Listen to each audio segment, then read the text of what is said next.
চারটেই হচ্ছে short note, ঠিক আছে। One is the calcitriol, second is the calcitonin, third is the pineal gland and fourth is the thymus. Okay, তোদের calcitriol আর calcitonin বইয়ে আছে, কিন্তু pineal gland আর থাইমাসটা বইয়ে সেভাবে নেই। তো আমি তোদের পিনিয়াল গ্ল্যান্ড আর থাইমাসটা নোট দিয়ে দেবো, তোরা লিখে নিস, ঠিক আছে। তেমন কিছু বোঝার নেই। আর ক্যালসিট্রিয়ল আর ক্যালসিটোনিনটা তোদের আমি মোটামুটি একটা ডিসকাশন করে দিচ্ছি, ওটা তোদের বইয়ে আছে। ওকে,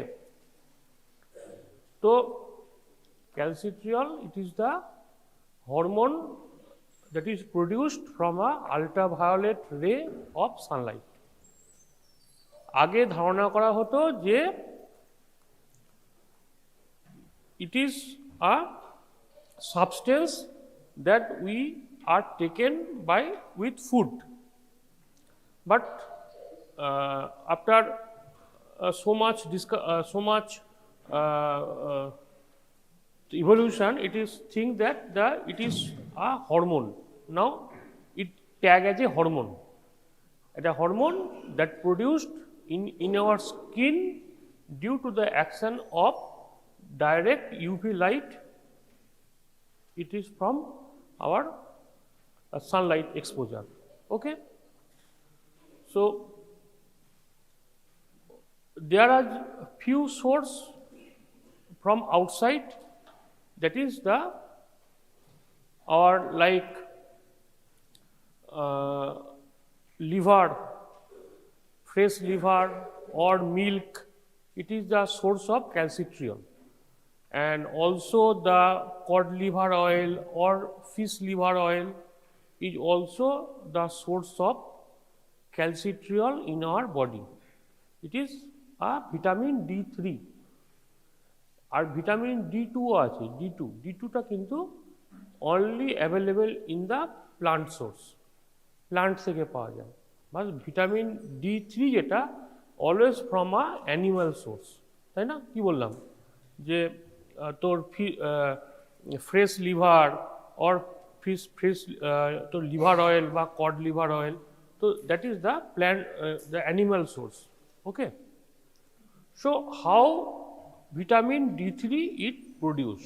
Vitamin D3 it produce in 3 steps: in skin, in liver, in kidney. ঠিক আছে, তো liver and kidney, you know, the precursor is the 7-hydroxycholesterol. Okay, now 7-hydroxycholesterol that is present in our skin, and the ultraviolet ray that enter into the skin that hydrolyze it, and it produce the 7-hydroxycalciferol. And next is the active procalciferol and the 7 at the activated form. Now this activated from the skin, it enter into the blood circulation, and by blood circulation it entered into the liver, and in the liver there is a 25 hydroxylase. So it where the 25 hydroxylase activated on the form of calcitriol and produce the 25 hydroxycholecalciferol. বোঝা গেল? Because enzyme is the 25 hydroxylase. বোঝা গেল? After 25 hydroxylase act on this and produce the 25 hydroxylase, from the liver it enter into the kidney, and kidney কোথায়? In the PCT. PCT এর কোথায়? Mitochondria of the PCT means proximal convoluted tubule. বোঝা গেল? তাহলে in proximal convoluted tubule এর মাইটোকন্ড্রিয়ায় 25 হাইড্রোক্সিলেজ গেল, সেখানে 1 alpha hydroxylase সঙ্গে it react. Enzyme is the 1 alpha hydroxylase. then produce 125 dihydroxycholecalciferol or the activated vitamin D3. বুঝা গেল? তাহলে প্রথম হচ্ছে প্রিকারসর কি হলো 7-hydroxycholesterol and from that 125 hydroxycholecalciferol or calciferol, it is the activated form. বুঝা গেল? Now what are their action? Action হচ্ছে obviously it is a lipid soluble vitamins because precursor কি আছে cholesterol, lipid soluble obviously. So enter into the cell and act on intercellular level to produce the protein, and protein টার নাম হচ্ছে cal binder. Cal binder protein এটা তৈরি করছে, বুঝা গেল? সেই cal binder প্রোটিনটা কি করছে? It help to absorb the calcium. Cal binder protein ক্যালসিয়ামের সঙ্গে লাগবে, তাহলে help to absorb the calcium. Okay, next কি করছে? ওর আর একটা কাজই হচ্ছে যখন তোর ক্যালসিয়ামটা সেলের মধ্যে এন্ট্রি হচ্ছে, it drain the calcium from the apical surface of the cell. তাহলে কি হচ্ছে? ধর একটা সেলের মধ্যে ক্যালসিয়াম ঢুকছে, যে কোনো তুই জানিস calcium, sodium, potassium, glucose, whichever molecule enter into the cell, it is because of the concentration gradient. Inside the cell কম, আউটসাইড দ্য সেল বেশি, তাই সে ভেতরে ঢুকছে। এখন যদি আমি ক্যালসিয়ামটা ভেতরে এসে ঢোকাচ্ছে, তাহলে কি হবে? ইনসাইড দ্য সেল ক্যালসিয়াম বেশি হয়ে যাবে, আউটসাইড দ্য সেল ক্যালসিয়াম কম হয়ে যাবে।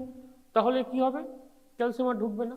তাহলে তোকে যেমন ক্যালসিয়াম ঢুকতেও হবে, ইট have two B the release of calcium from the your the cell. Perfect example হচ্ছে তোদের কিডনি পড়ানো হয়েছে, পড়ানো হয় না?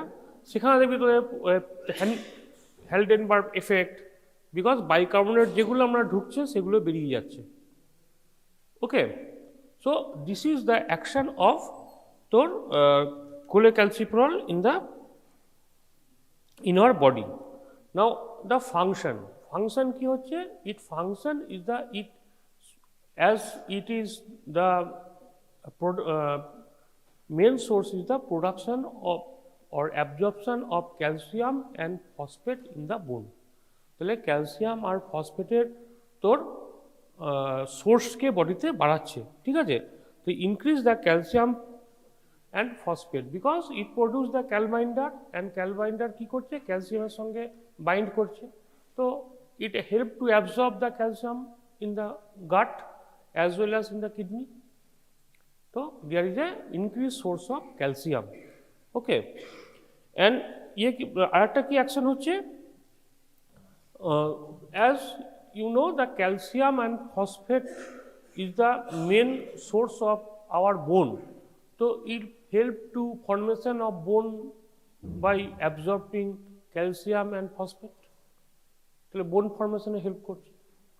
ওকে, নেক্সট কি করছে? তোর এখানে তোর পিসিটি অ্যান্ড ডিস্টাল কর্মোটার টেবিল থেকে ক্যালসিয়াম রিঅবশনে সাহায্য করছে। তো there is a increase concentration in the of calcium in the blood, ঠিক আছে?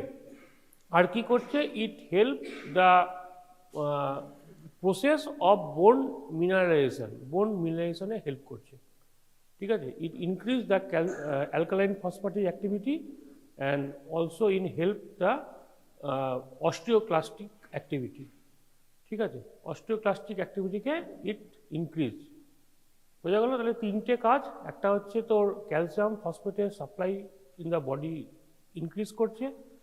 The calcium phosphate is the main source in our bones, so it helps the bone formations, and also second হচ্ছে it increase the calcium and phosphate reabsorption from the our proximal and distal columnar tubule, and third it helps the bone mineralization by increase the osteoclastic activity. This is the main action of osteoclast. ঠিক আছে, এবারে হচ্ছে how it regulate. তো তুই জানিস যে calcium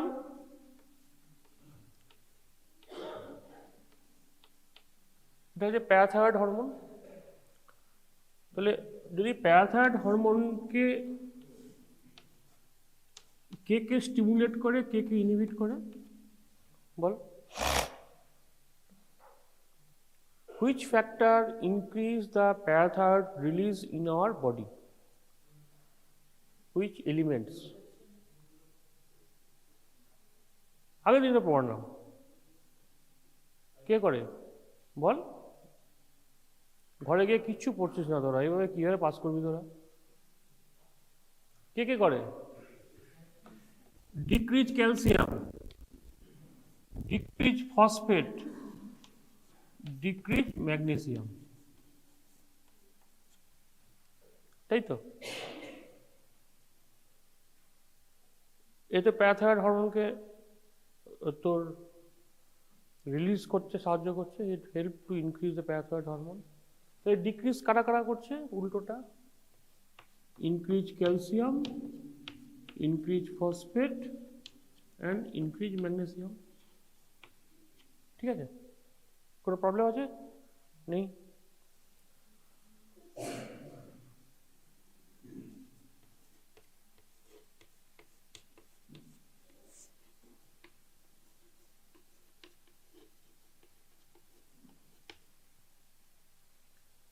এবারে হচ্ছে তোর প্যারাথাইরয়েড হরমোন থেকে কি হলো আমাদের 25 হাইড্রক্সি যে লিভারের যে স্টেপটা, ওকে।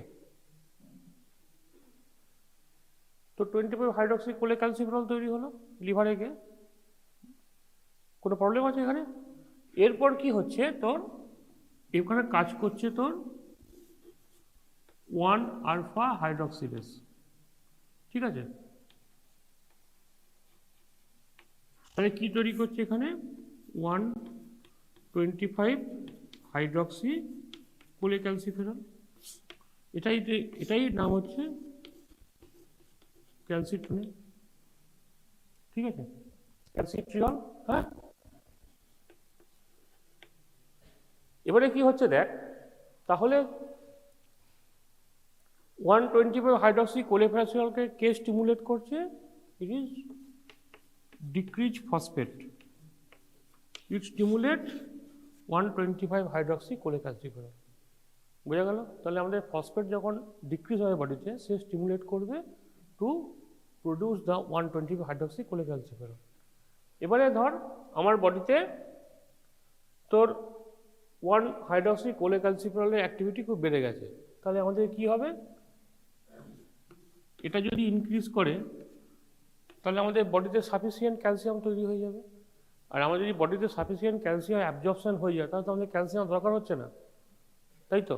তখন কি করবে? এই ফিডব্যাককে 125 হাইড্রক্সি কোলেক্যালসিফেরলকে লিমিট করবে। বোঝা গেল? তাহলে 120 হাইড্রক্সি একে তোর প্যারাথাইরয়েড, সেখান থেকে 25 হাইড্রক্সি, সেখান থেকে 125 হাইড্রক্সি কোলেক্যালসিফেরল, মাঝখানে এনজাইমটা হচ্ছে 1 আলফা হাইড্রক্সিলেস। 1 আলফা হাইড্রক্সিলেস যদি বেশি বেশি করে থাকে তাহলে কি হবে? 125 হাইড্রক্সি কোলেক্যালসিফেরল বেশি বেশি করে তৈরি হয়ে যাবে। 120 হাইড্রক্সি কোলেক্যালসিফেরল বেশি করে তৈরি হলে কি হবে? Due to negative feedback calcium production কমে যাবে। তাহলে কমাতে গেলে কি হবে? 1 আলফা হাইড্রক্সিলের প্রোডাকশন কমাতে হবে। কমাতে গেলে কি হবে? There is negative feedback. আর ডাইরেক্ট 125 হাইড্রক্সি কোলে তোর 1 আলফা হাইড্রক্সি একে কে স্টিমুলেট করছে? বাই ডিক্রিজ ফসফেট, ফসফেট একে ডাইরেক্ট স্টিমুলেট করবে। So by this the calcitriol তো regulation it is occur in our body. বোঝা গেল? নাও তাহলে প্রথম হলো তোর কি? প্রথম হলো হচ্ছে তোর যদি ক্যালসিট্রিয়ল পরীক্ষায় প্রশ্ন আসে তাহলে প্রথম তুই লিখবি হচ্ছে what the source, where it is to produce from in 3 steps: skin, liver and kidney. 3rd step, how it act. 4th step, what are their role. 5th step, how it regulate. and sixth step, it is the what is the occur if there is a excess or deficiency. ঠিক আছে, deficiency পড়িয়ে দিয়েছেন আগের দিন কি হবে। In child it produce ricket, and in old age it is produce the osteomalacia. আগের দিন পড়ানো হয়েছিল। and you know that দেখবি মানে what is excess, actually excess in Indian country হওয়া উচিত নয়, কারণ আমাদের এখানে সানলাইট অ্যাডিকুয়েট আছে। ইউরোপিয়ান কান্ট্রি বা তোর ওই সমস্ত কান্ট্রিগুলো যেখানে তোর প্রচণ্ড ঠান্ডা, সেখানে কিন্তু সানলাইটের এক্সপোজার নেই।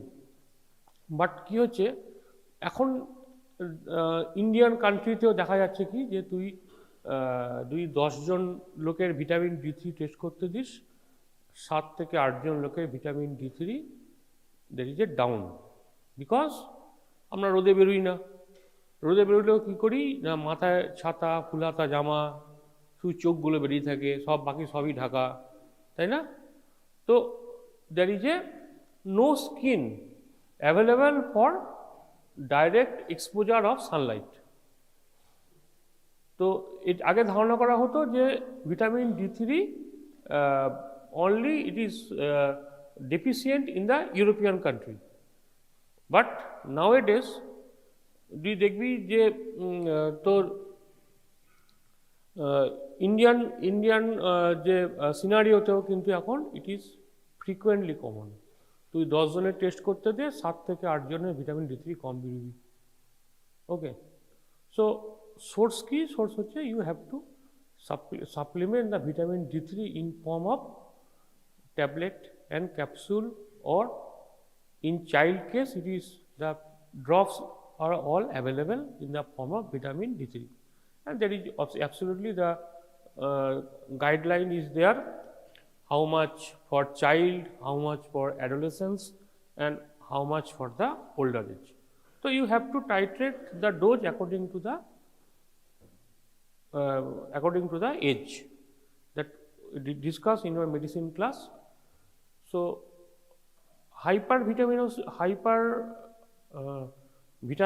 vitamin D3 is less common. If it is common, then it is produced like nausea, vomiting. It is hyper, প্রচুর হয়ে গেছে বডিতে, but it is very much uncommon scenario. Maximum ক্ষেত্রে এটা হচ্ছে তোর ল্যাক্স। বোঝা গেল? নেক্সট হচ্ছে তোর ক্যালসিটোনিন। ঠিক আছে, তো calcitonin where it produced, it is produced from a parafollicular cell of the our thyroid gland. Thyroid গ্ল্যান্ডে যে প্যারাফলিকুলার সেল থাকে, that is the source of the second part এটা। হ্যাঁ, তাহলে ক্যালসিট্রিয়ল শেষ হয়ে গেল। নেক্সট হচ্ছে তোর calcitonin. So it is the source from the parafollicular cell of the thyroid gland.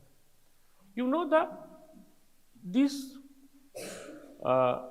gland is not much important in the body, because যদি কোনো থাইরয়েডের টিউমার হয় বা থাইরয়েডে কোনো ক্যান্সার হয়, কি হয়, তাহলে আমাদের থাইরয়েডটা বাদ চলে যায়।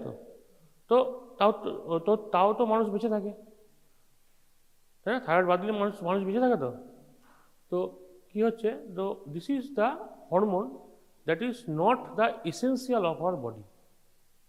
এটা না থাকলেও কোনো ক্ষতি হয় না। বোঝা গেল?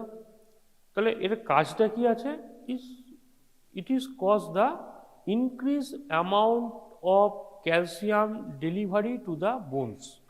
বোনসে ক্যালসিয়াম ডেলিভারি বাড়িয়ে দেয়। সো যদি ক্যালসিয়াম ডেলিভারি যদি বোনসে বাড়িয়ে দেয়, তাহলে ব্লাডে কি হবে?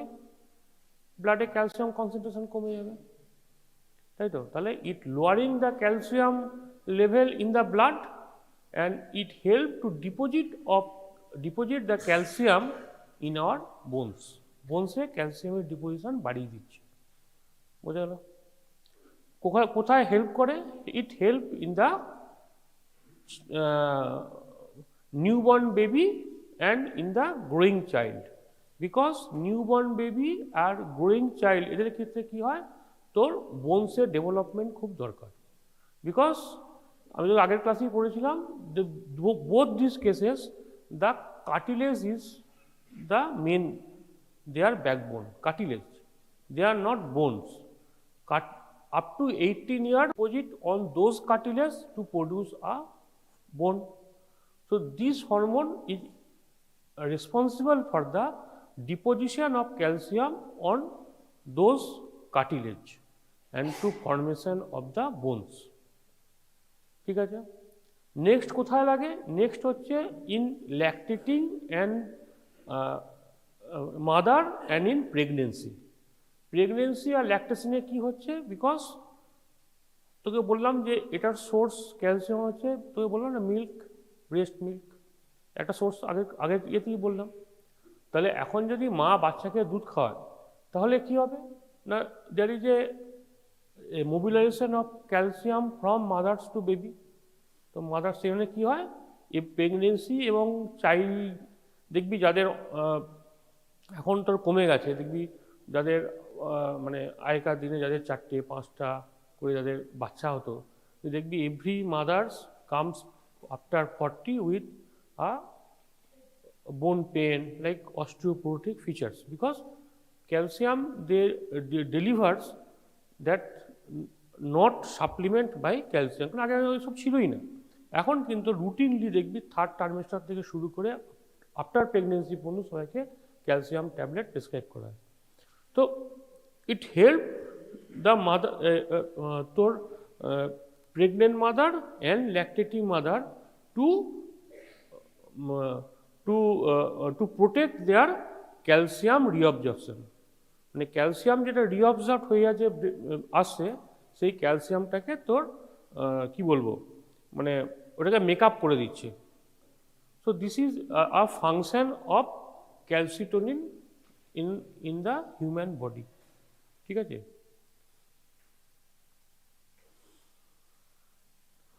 নেক্সট থার্ড পার্ট হচ্ছে তোর পিনিয়াল গ্ল্যান্ড অ্যান্ড থাইমাস। তো থার্ডে হচ্ছে তোর পিনিয়াল গ্ল্যান্ড, সেকেন্ড হয়ে গেল থার্ড। তোদের একটা আমি পিনিয়াল গ্ল্যান্ডটা তোরা লিখে নে, হ্যাঁ, শর্ট বেসিক্যালি তোদের আমি তোদের বলে দিই, তারপর তোরা লিখে নে, কারণ এইটা শর্ট নোট পরীক্ষায় আসবে এবং বইয়ে কোথাও লেখা নেই। পিনিয়াল গ্ল্যান্ড কোথায় থাকে আগে শুনে নে, তারপর লিখবি। পিনিয়াল গ্ল্যান্ড কোথায় থাকে, যে what is the pineal gland first. So it is a gland, ঠিক আছে, আমি লিখিয়ে দিচ্ছি, আমি এখন লিখতে না, আগে শুনে নে তারপর লিখবি। তো it is a gland that is situated in the brain and এর ফাংশন হচ্ছে it regulate the internal environment with or rather regulate na rather synchronize your internal environment, so it synchronize the internal environment with the external environment। ওই তোকে আগের দিন বললাম যে তোকে যদি ঘড়ি নাও দেয়া হয় তাও তোর কি করবে না, তোর রাত্রিবেলা 11টা 12টা বাজলেই ঘুম চলে আসবে, তাই না? সো আবার তোকে যদি ঘড়ি নাও দেয়া হয় তাহলেও তোর দুপুর 2টো বাজলে খিদে পেয়ে যাবে। So it synchronise the external environment with internal environment, ঠিক আছে?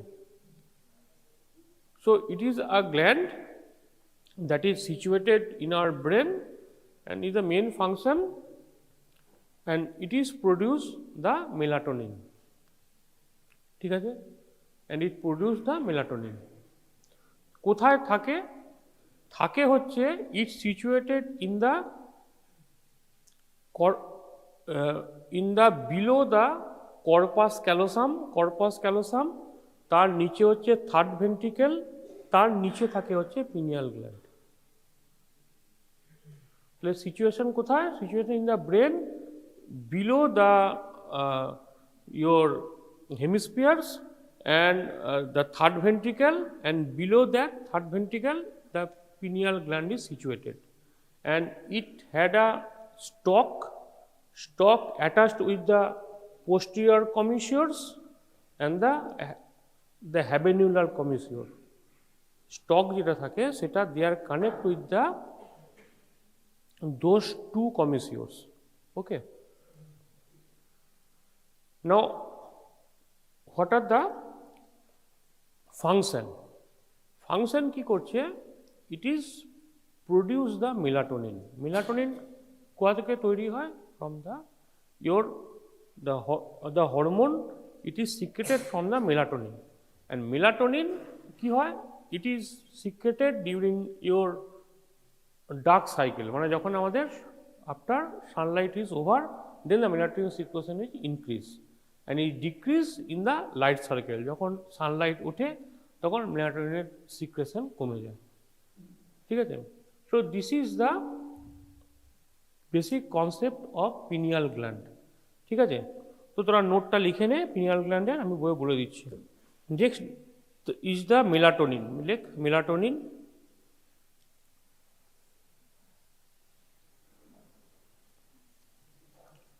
Pineal gland contain indole N-acetyl 5-methoxytryptamine. ঠিক আছে? This is the main enzyme responsible for the production of melatonin. N-acetyl 5-methoxytryptamine.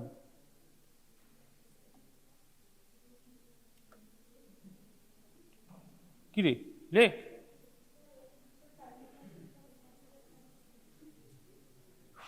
Pineal gland content বললাম তোকে তো আমি যে N acetyl 5-methoxytryptamine TRYPTAMINE ট্রিপ্টামিন।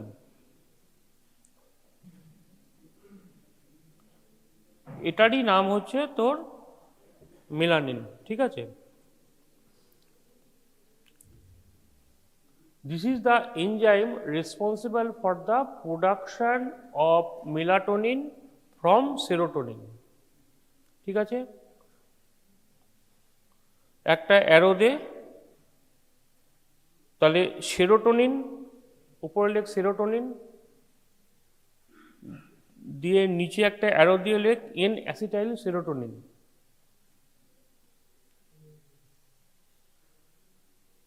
লিখেছিস? Enzyme হচ্ছে N acetyl transferase.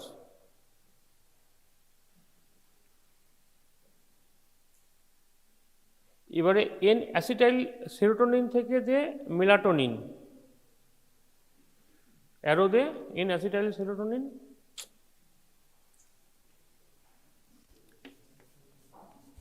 N acetyl serotonin, সেখান থেকে অ্যারো দিয়ে লেখ মেলাটোনিন। ঠিক আছে? লিখেছিস?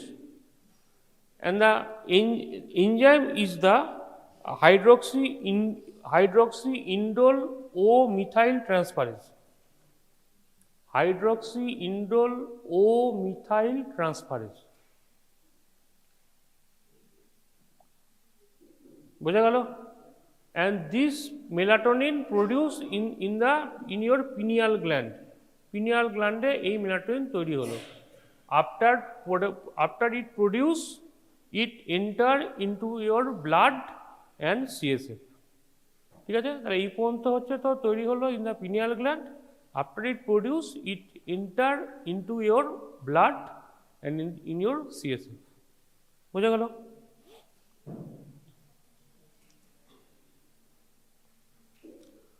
So this is the how it produced and how it released. হলো? নেক্সট হচ্ছে how it regulate.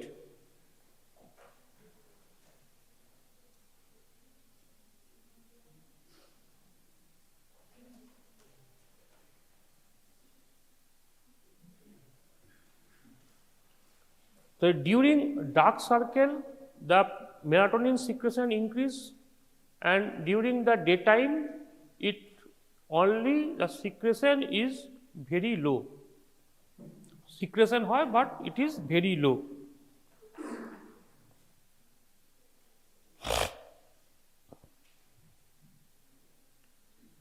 And it regulated by the norepinephrine secreted by postganglionic sympathetic nerve that innervate the pineal gland. বোঝা গেল? তাহলে it is produced due to norepinephrine secreted by postganglionic sympathetic nerve that innervate the pineal gland. Postganglionic sympathetic nerve that innervate the pineal gland. বোঝা গেল? তার মানে কি হচ্ছে norepinephrine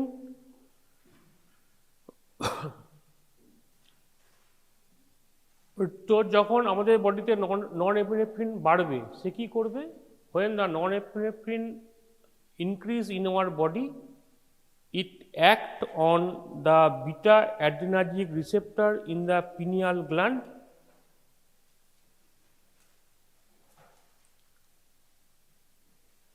to produce increased amount of cyclic AMP.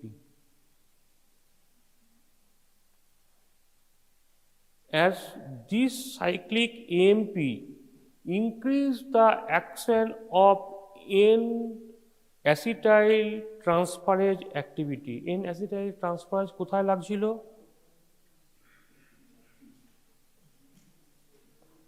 From serotonin to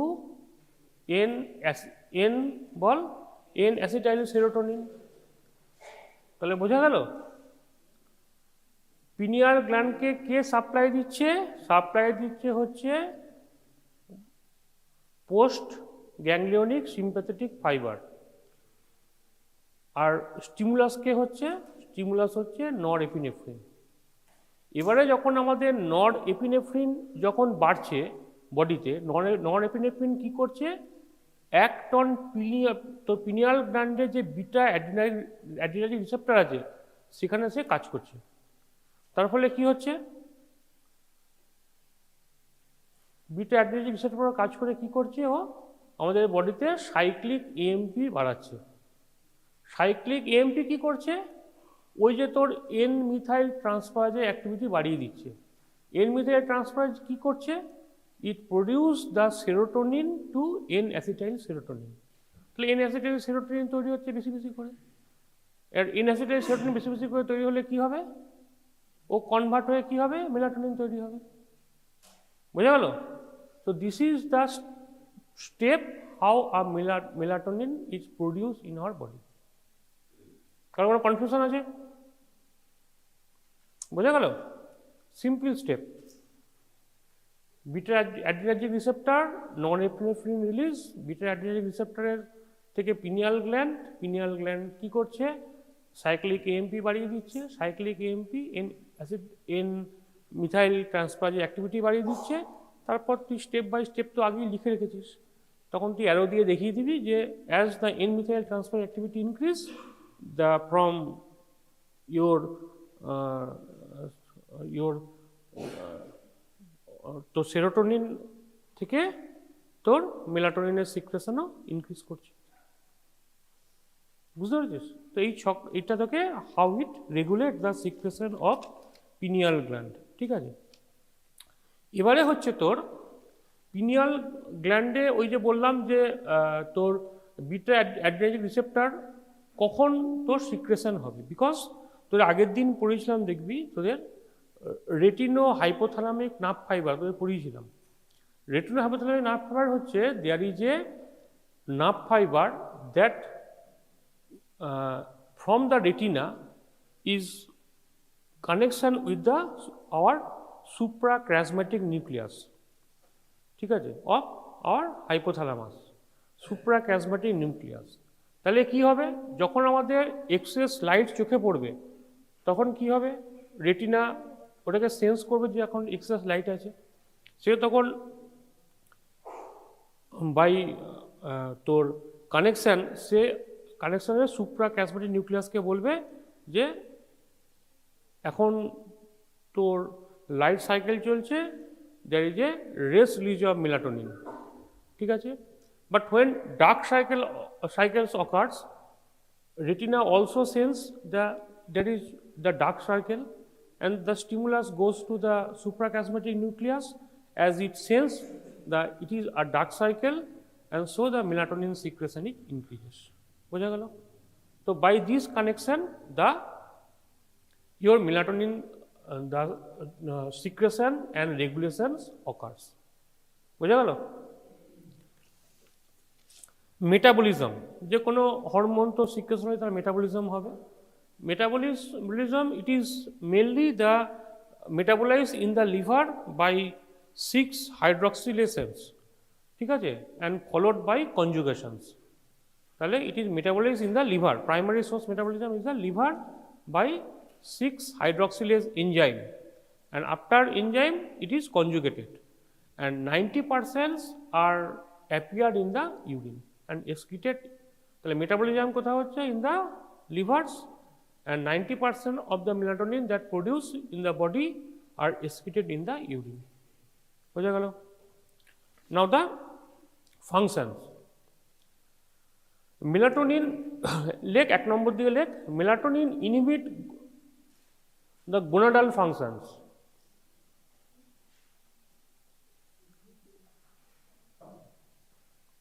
Melatonin inhibit gonadal functions. Experiment করে দেখা গেছে যে in excess amount of melatonin it produce the precorosity of the your in a developing group, ঠিক আছে। Second হচ্ছে diurnal changes of melatonin cause some sort of timing signal which coordinate internal event with light and dark circle in the environment. এটা তো প্রথমেই পড়ে দিয়েছিলাম তোকে, তাই তো? লেখ ওটা, দিন রাতের যে চেঞ্জেস হচ্ছে, that is the melatonin, it is the cause some sort of timing signal which coordinate internal event with dark light circle in the environment. Third leg, pineal gland normally inhibit the onset of puberty in human.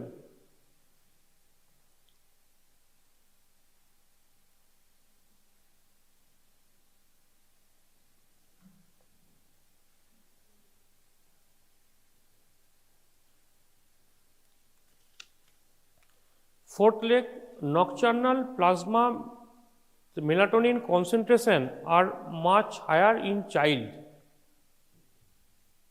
and it decreases when our age are increases. তাহলে in child এর ক্ষেত্রে nocturnal variation যেটা বা nocturnal plasma concentration of melatonin it is highest in the baby and the your তোর child age, and after our age are increases, the concentration of melatonin is also decreases.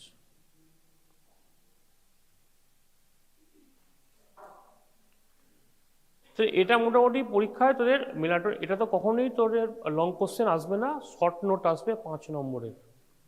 তো এইটা মোটামুটি তোর পরীক্ষার সময় যদি লিখে আসিস পরীক্ষায় 5 নম্বর পাওয়া যাবে, ঠিক আছে। বইয়ে তোদের খুব ভালো পিনিয়াল গ্ল্যান্ড দেওয়া নেই, কিন্তু তোর এইটা তোকে পরীক্ষার সময় মোটামুটি লিখিস, কিছুই এমন নয়, মানে প্রথম লিখবি ইন্ট্রোডাকশন, নেক্সট হচ্ছে হোয়ার ইট ডেভেলপ হচ্ছে তোর ইট ডেভেলপ ফ্রম হচ্ছে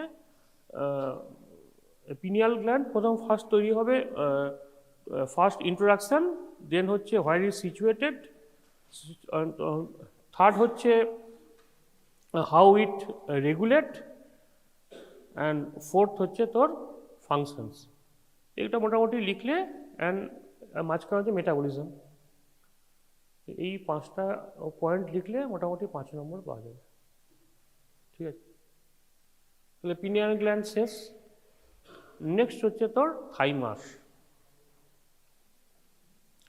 থাইমাস জিনিসটা কি? থাইমাস হচ্ছে একটা, this is a tissue, lymphoid tissue. Lymphoid tissue কোথায় থাকে? It is situated in the our anterior mediastinum. পড়েছিস তোরা অ্যানাটমিতে anterior mediastinum, middle mediastinum, posterior মিডিয়াস্টাইনাম।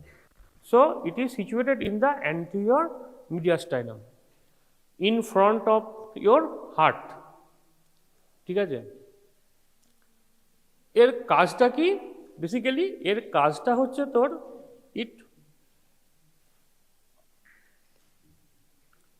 Have to produce, লাগার produce it mature, help in mature the T lymphocyte. T লিম্ফোসাইটকে mature হতে help করে।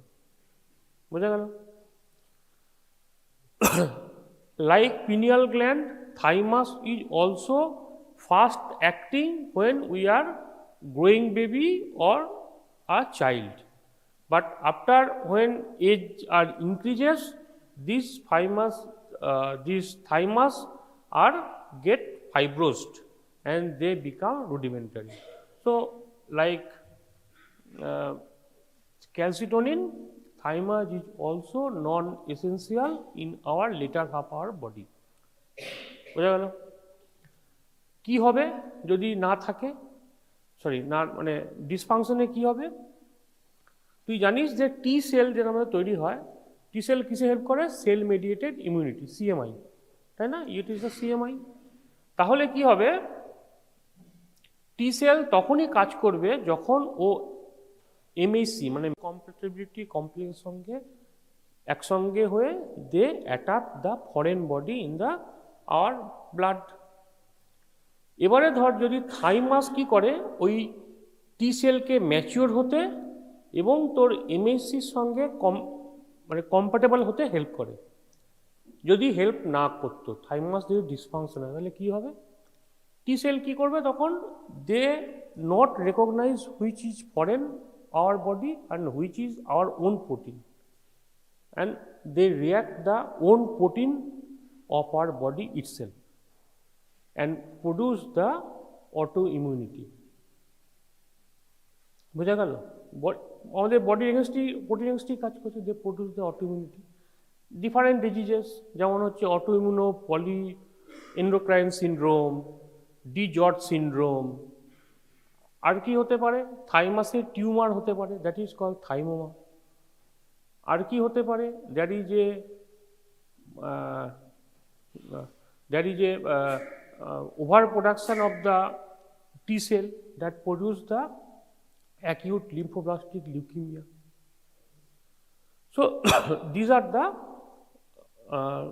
Function of thymus in short. বোঝা গেল? তো এটা হচ্ছে থাইমাসের ফাংশন। আর it is produce from the your third pharyngeal pouch.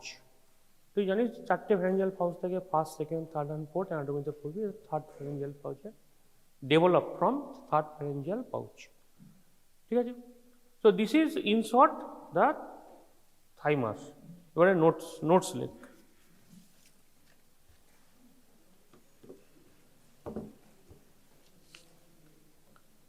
So what is thymus? Thymus is a specialized primary lymphoid organ of the immune system. বোঝা গেল? So it is a specialized primary lymphoid organ of our immune system.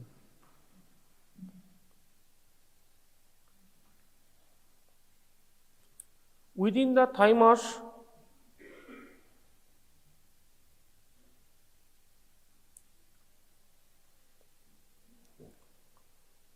the T cell are matured and T cell are responsible for the adaptive immunity in our body.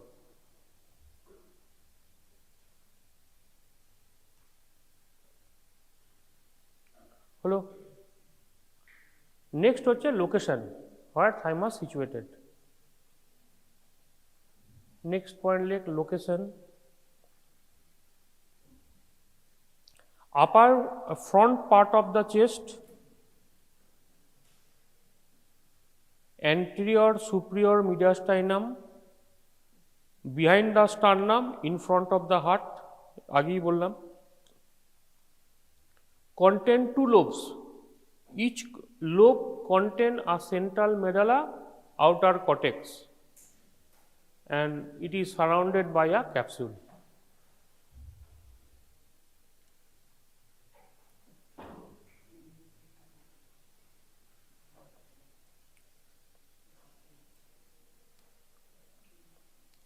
হলো।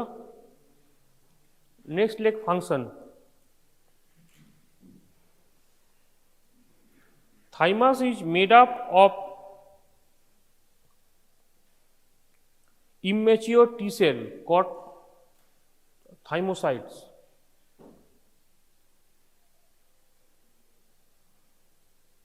as well as the lining cell called epithelial cell.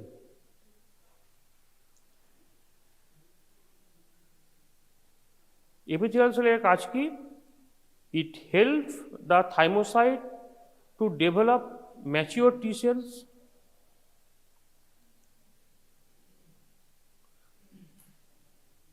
that successfully when developed it react appropriately with MNC, major histocompatibility complex.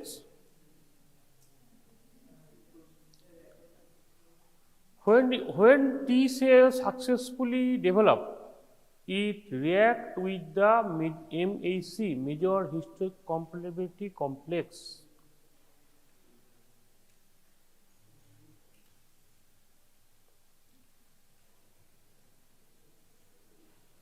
That is called the positive selection. But when it not fully matured, not attached with the MSC, act with the own protein of our body, it is called the negative selection. বোঝা গেল কোনটা positive selection কোনটা negative selection? যখন সে MSc যে receptor তার সঙ্গে লাগছে তাকে হচ্ছে পজিটিভ সিলেকশন। যখন এমএসসি রিসেপ্টরের সঙ্গে লাগছে না, they react with the own protein of our body, that is called the negative selection. So positive selection and negative selection হলো, ঠিক আছে।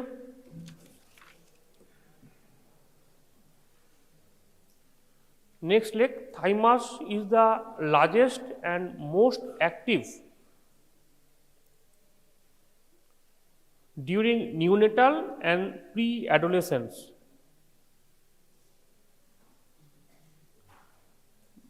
By the early teen, thymus begin to decline in size and activity and is replaced by the fatty tissue. তো আগেই বলেছিলাম, ঠিক আছে।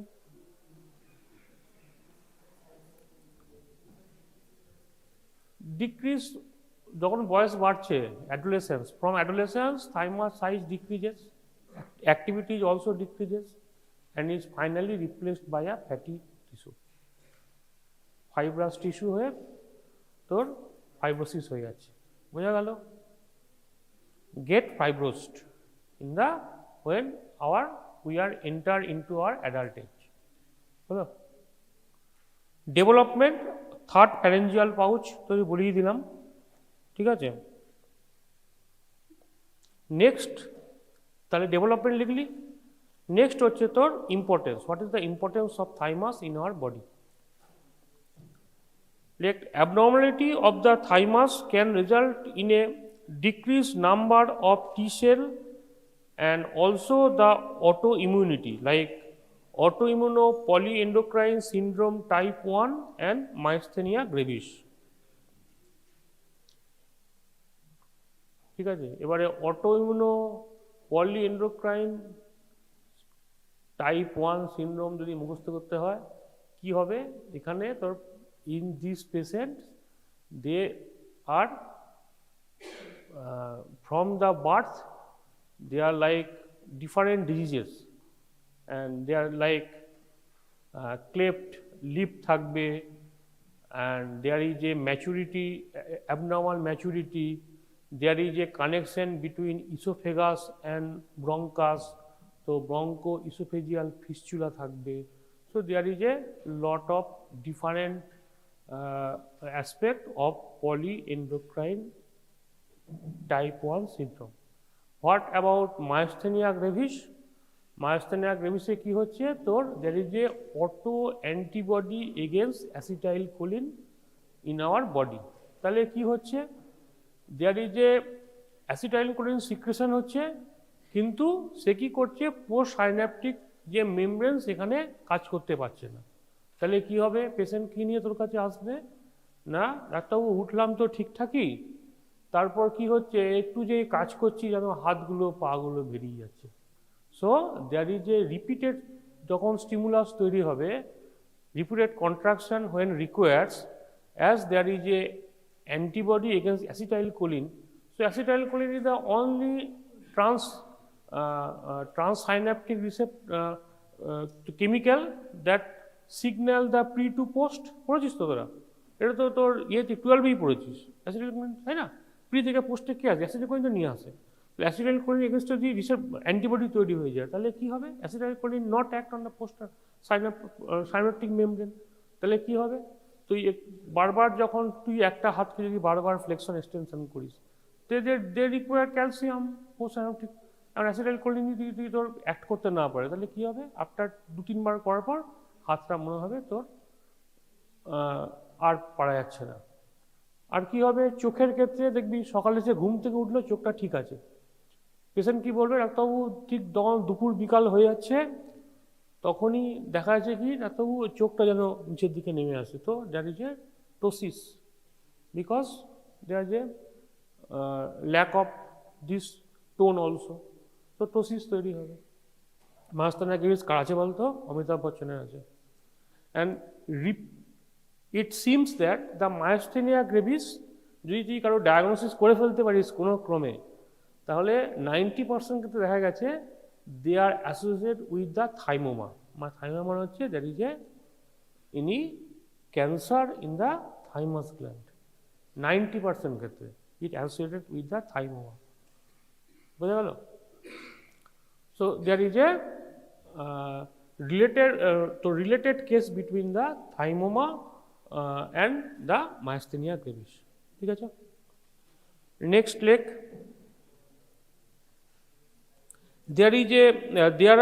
there are often the cancer in the tissue thymus, it is called thymoma. ঠিক আছে? And the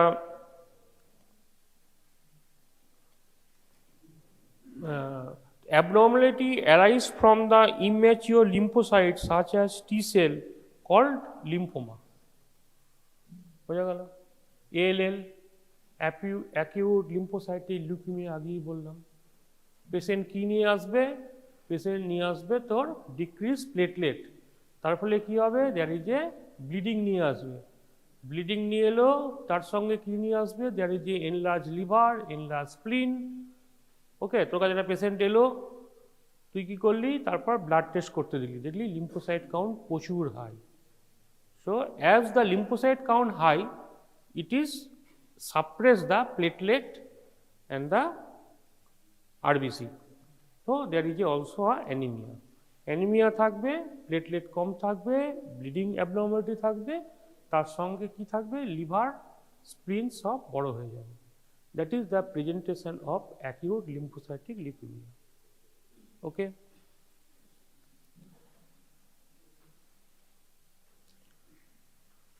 removal of thymus call thymectomy. ঠিক আছে?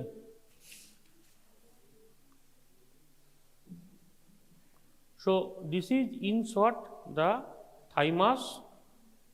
তো থাইমাসে তাহলে কি বলবি, প্রথম তোরা শুরু করবি introduction, then what it develop, what is locate, okay. Now তোর হাউ ইট ওয়ার্ক হচ্ছে কি করে না, ইট প্রডিউস বাইরে যে তোর ওর যে সেল লেয়ার আছে, this cell layers it is epithelial যে cell layer, this cell layer help to immature T cell to produce the mature T cell, and these mature T cells that as it produce it called positive selection and negative selection. Positive selection কখন হবে, when it attached with the receptor of MHC, তখন হলো positive selection. Because and তারপর কী হলো, তারপর হচ্ছে এমএসসির সঙ্গে লাগলো, তারপর কী হবে, তারপর সে help in CMI, they attack with the foreign body, T cell B cell, এগুলো কি সেকেন্ড লাইন অফ ডিফেন্স, তাই না আমাদের বডিতে। They attack in the foreign body. যদি এপিথেলিয়াল সেল টি সেলকে ম্যাচিওর টি সেল তৈরি করতে হেল্প করতে না পারে, দেন কি করবে, ম্যাচিওর টি সেল উল্টো পাল্টা কাজ করবে, তাই না। আমাদের এর মধ্যে অনেকে সামনে বসে আছে, অনেকে পিছনে বসে আছে, তাই না। পরীক্ষার সময় যখন পড়ে গেলে তখন মাথাটা উল্টো পাল্টা কাজ করতে শুরু করলো, তখন হচ্ছে নেগেটিভ সিলেকশন। সে কী করবে না, তোর they act on the own protein of our body, that is call the negative selection. তাহলে that is the function of the thymus, বোঝা গেল। তাহলে ডেভেলপমেন্ট হলো, ফাংশন হলো, অ্যান্ড লাস্টে হচ্ছে তোর অ্যাবনর্মালিটি। আমি তোকে বললাম যে তোর polyendocrine syndrome, type 1 syndrome, myasthenia gravis, DiGeorge syndrome বা এএলএল, এগুলো তোকে বললাম। যদি পরীক্ষার সময় মনে পড়ে লিখবি, নাহলে জাস্ট এগুলো দিয়ে লিখে দিবি যে what are the abnormality occurs if there dysfunction of the thymus occur. তুই মনে পড়ে লিখবি, যদি মনে পড়ে লিখবি না, কিন্তু এগুলো লিখলে পরীক্ষার সময় কিন্তু 5 নম্বর পাওয়া যাবে, ঠিক আছে। ওকে, এবার বল কার কি গোটা এই টপিকে কার কি জিজ্ঞাসা আছে বল, প্রবলেম। পিনিয়াল গ্ল্যান্ডটা বইয়ে অল্প অল্প আছে, কিন্তু থাইমাসটা একবারই নেই। থাইমাসটা কিন্তু তোরা নোটটা ভালো করে পরীক্ষার সময় তৈরি করে আসবে। আর যেন ওই তোদের পিনিয়াল গ্ল্যান্ডটা যদি বইয়ে থাকেও, ওই চারটা কিন্তু বইয়ে নেই। চারটা কিন্তু পরীক্ষা অবশ্যই লিখবি, কারণ ওই চারটা না লিখলে পিনিয়াল গ্ল্যান্ডের যে ফাংশন সেটা কিন্তু তোদের অসম্পূর্ণ থেকে যাবে। Okay, thank you. The subtarsal, okay, the subtarsal and mid-tarsal joint, okay.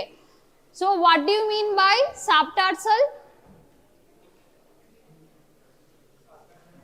Subtarsal or subtalar joint means, I already gave the hint, subtalar means it would be below the talus.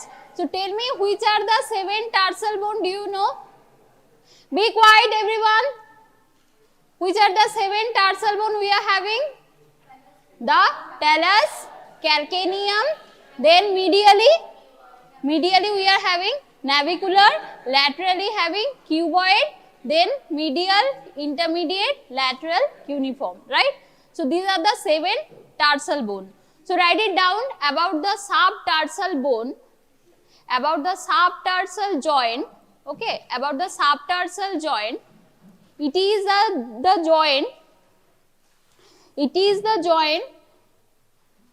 which is also known as talocalcaneal joint. It is also known as talocalcaneal joint. So this is the joint that is making between the talus and the calcaneum. Okay. So now tell me, if you see the talus and calcaneum, right? So talus is present where superiorly, calcaneum is below, right? So the calcaneum having how many tubercle on the superior surface?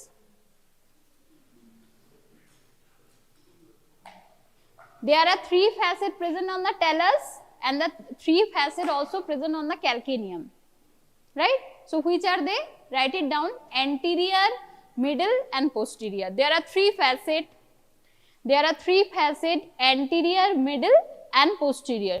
So if you see, it occurs the meeting point of talus and calcaneum.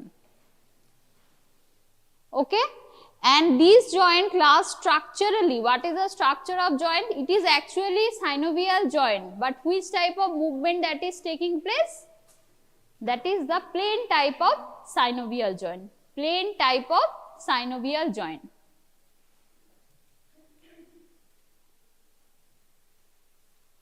Okay. So see, this is the subtalar joint. Okay. So if you see the subtalar joint, above you could see there are two bones, that is tibia and fibula. Both medial malleolus and lateral malleolus, it will form a bracket like concavo-convex area. Okay, that will articulate with the talus, reciprocally with the talus. And the superior part of the talus is known as ki bole otake? Trochlea, right? Trochlea of the talus. So that is the talocrural joint. So just below of that, if you go, that is known as talus and calcaneum. Okay. Now see from anterior to posterior side. Okay, gradually see from anterior to posterior side. First one you are getting, that is the anterior. Okay, anterior talocalcaneal joint. Middle one is known as middle talocalcaneal joint, and posterior is known as posterior talocalcaneal joint. So now I will tell what is the nature of these three joints. So at first write it down, anterior talocalcaneal joint. Number one is anterior talocalcaneal joint. So here tell me which one is the convex, which one is the concave, could you tell?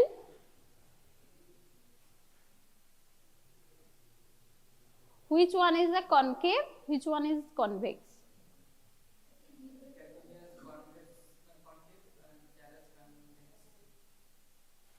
Talus the convex, right? So write it down, convex talus area ta mone rakhte hobe. Okay, convex talar area and concave calcaneal area. Okay, what about the middle one? See the middle one. Middle is same. So again, convex talar area, concave calcaneal area. Write it down. Convex talar area and concave calcaneal area. Okay. And the last one, if you see the posterior one, what is the nature? Is it same or different? Different, just opposite. So here you are seeing the calcaneal surface is convex, talus surface is concave. Okay, just opposite. So the posterior talocalcaneal joint,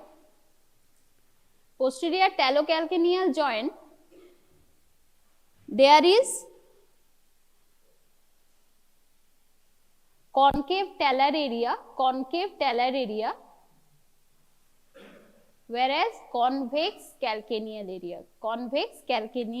area.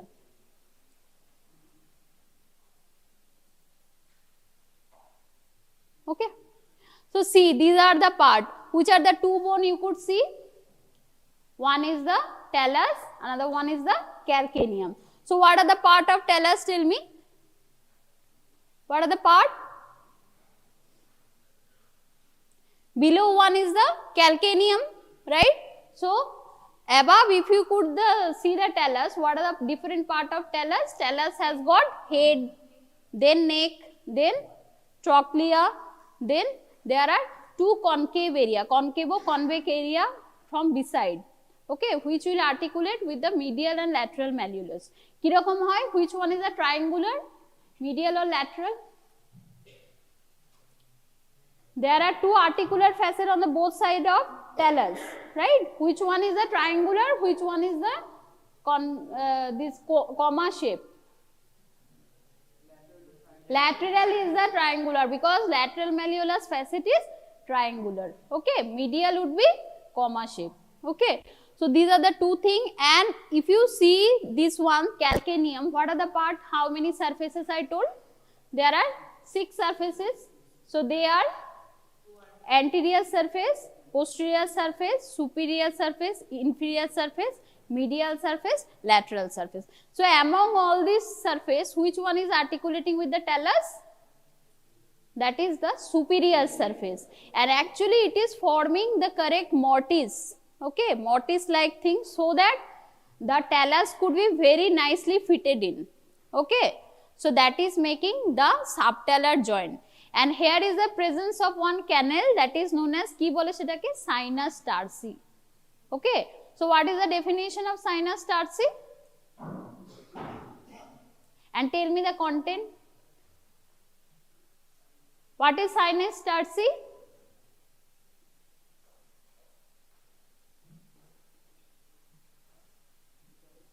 Or you could say also say it is a subtalar sinus. Sinus means it is a block or open space. Block or open, blind or open. It is a open space. Okay, both side it is a open space between the talus and calcaneum. Okay, but what is the difference? If you see the posterior side, it is shallow, but anterior side is much larger. Okay, now tell me which thing is going in between this talus and calcaneum? Which is the ligament? Very much important. Intraosseous talocalcaneal ligament. Okay, write it down. This is the content. So next one, if we go,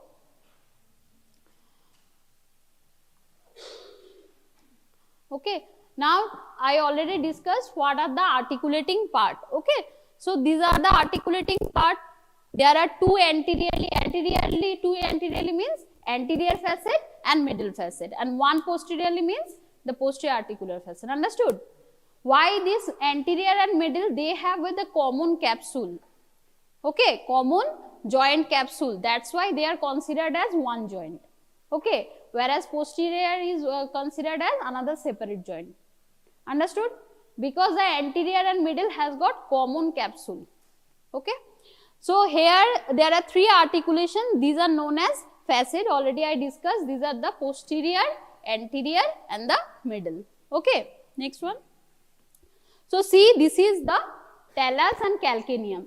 So if you see the clearly the talus head of the talus is articulating with car साथ articulate करছে anteriorly? That is concave navicular bone. Okay. Now see the inferior part. It is fully articulating with the calcaneum. Okay. Now if you see this red dot, that is completely about anterior and middle facet. Okay. Anterior and middle talocalcaneal joint. So whereas you could see which one is the convex, talus is convex and the calcaneum is concave completely. Okay. But here at the last one you could see the talus is concave and the calcaneum is convex area. Okay. And in between that one something tunnel is running. So that is nothing but the sinus tarsi. Okay. And I already told you the content of sinus tarsi, very, very important. Okay. Many times they used to ask. Okay. Next one. So go to previous picture. So you could see, also see in the X-ray plate.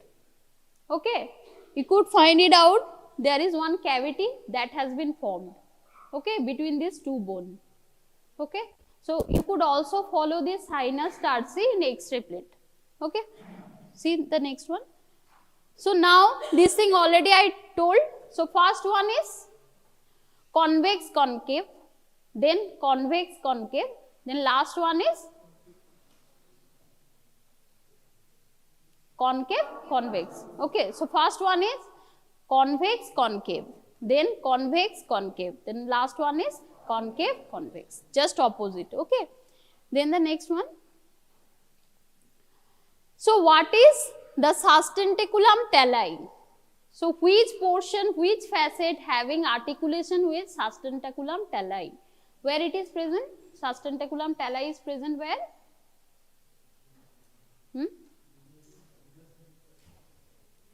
So that is medial surface of calcaneum. Okay, I told you it's a, you have seen it is a self-like projection at the medial side of the calcaneum. Okay, so which facet having articulation with the sustentaculum talli? That is the middle facet. Okay, so floor of the middle facet, anterior facet articulate. So just write it down. Middle facet articulates with sustentaculum talli. Middle facet articulates with sustentaculum talli. Okay, Anterior facet articulates with head of talus. Okay, head of talus is means in front, so that would be making the anterior facet. Then the sustentaculum talli. Okay, then what about the posterior one? Posterior facet would be, because it has got direct connection with the posterior tubercle of calcaneum. Okay, so you just remember these two. So what is happening? Already I told, in some people, you could say maximum people. Okay, the anterior and middle facet will form one common capsule. Okay, just remember, anterior and middle facet of subtalar joint has got common capsule. Okay, then posterior facet is the largest of the three, and here it is separated from others by tarsal canal or the sinus tarsi. Okay, so sinus tarsi would be present where? Throughout থাকে, কোথায় থাকে? At the posterior facet, where you are having posterior facet of the calcaneum and the talus. Okay, because you are having কোনটা concave থাকে? Posterior facet এ, posterior joint এ কোনটা concave থাকে? Talusটা, calcaneumটা কিরম থাকে? Convex থাকে. So there it is having one arch like space. Okay, so that is the sinus tarsi. Okay, and the content is next one.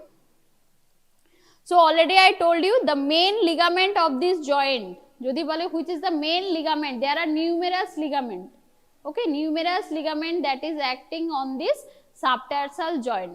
So which is the main ligament over here? That is intraosseous talocalcaneal ligament. Okay, and it is forming strong band to partially fibers bind to the talus and calcaneum.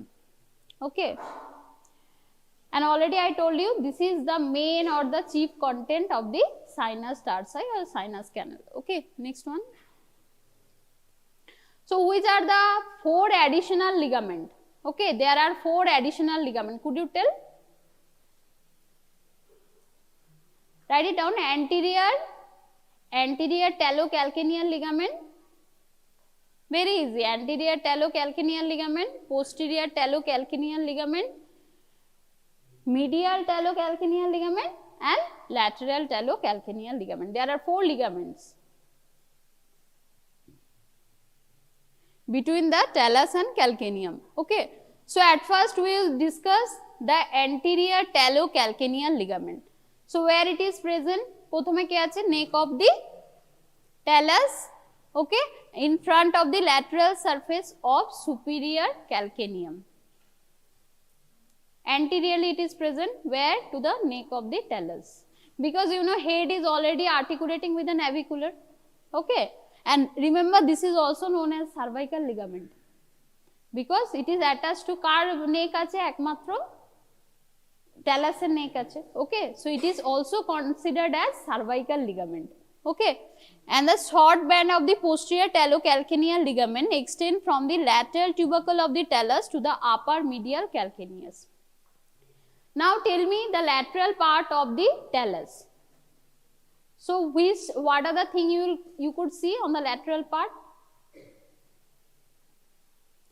This talus both surface is convexo-concave, right, from anterior to posterior. Superiorly it has got trochlea, right? So the lateral side there is triangular facet for the lateral malleolus. So there is the attachment for the posterior talocalcaneal ligament. Although it is called posterior, but it is attached where? To the lateral surface. Okay, lateral surface of the talus with the upper medial calcaneus. Okay, next one. So now the lateral talocalcaneal ligament. So it connects the lateral talus to the fibular facet to the lateral calcaneus. Okay, additionally it joins where? To the fibula. Okay, throughout laterally. So laterally প্রথমে কাকে পাবি? Fibula, then lateral malleolus. Okay, then the lateral surface of talus, lateral surface of calcaneum. Throughout laterally this ligament has been found. Okay, so that is lateral talocalcaneal ligament. and it is runs parallel to the calcaneofibular ligament. It runs parallel to the calcaneofibular ligament. Okay, next one. So now I will explain these two images. Okay, so first one, what you could see, that is the subtalar joint. So in the subtalar joint, there is one very important ligament that is known as deltoid ligament. Okay, so write a little bit about deltoid ligament. What do you mean by deltoid ligament? Deltoid means the shape of the ligament is delta shape or triangle. Okay, and if you see the attachment, you could see it is running through various band. Okay, and it would be always found কোন side এ থাকবে? It would be always found between the tibia, then talus and the calcaneum. Okay, so and also on the medially we are having another tarsal bone, that is the navicular. Okay, now see one by one attachment. If you see from the posterior side, first attachment is কোথা থেকে কোথায় যাচ্ছে দেখ, first bandটা from the posterior side, tibia to the which part? ক্যালকেনিয়ামে যাচ্ছে না, calcaneum ওর নিচে আছে দেখ,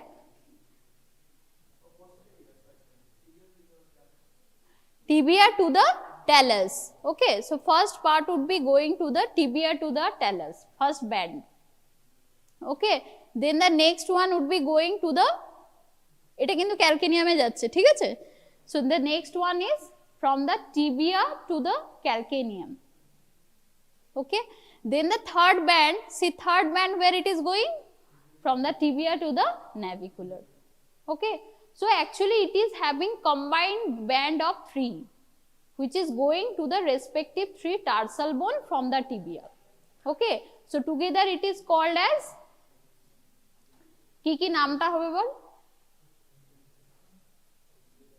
If you have any kind of power to keep the nomenclature of this particular ligament, what you will say? Deltoid ligament.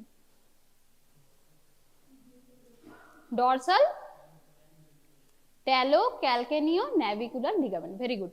So what is the name of the deltoid ligament? Is dorsal talocalcaneo-navicular ligament. এই নামটা always remember, okay, because sometimes the MCQs also used to come. Dorsal এর জায়গায় plantar দিয়ে দিল. Okay, there are numerous another 2 options. So always remember dorsal talocalcaneo-navicular ligament, TCN. Okay, so this is the deltoid ligament. Rather than that, what are the thing you could see? See from fibula, some kind of ligament is going. What is this? At the posterior side,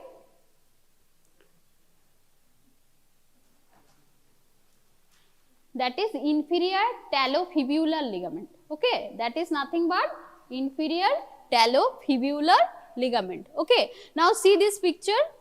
What are the things just now we have discussed? So we could see all the ligament. So first one is posterior and anterior inferior tibiofibular ligament. So these are all ligaments present on the talocrural joint. Okay, and I told which type of joint it is? The inferior tibiofibular joint is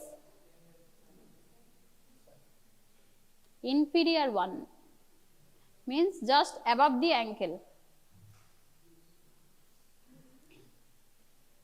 Between tibia and fibia there are 3 joints: superior, middle and inferior. One is the plain type of synovial joint. Middle and inferior is the example of which cartilaginous joint? So it is a type of syndesmosis. Okay, so write it down. The middle and inferior tibiofibular joint, basically the inferior tibiofibular joint. Inferior tibiofibular joint is an example of syndesmosis. Syndesmosis. So which things are present between tibia and fibula? Inferior part. We are saying it is syndesmosis. What is present in between? কি বল? Intraosseous membrane, you have to specify it, fibrous intraosseous membrane. Okay, fibrous intraosseous membrane, and it is that much strong. Suppose any fracture will happen to this lower part, okay, the bone get fractured, but this ligament or this thing is intact. Okay, so this inferior tibiofibular joint is one of the strongest joint, okay, by this syndesmosis. Okay, so rather than that, another thing we are getting, that is calcaneofibular joint. Okay, and so they have already shown the intraosseous membrane is an example of syndesmosis. Okay, next one.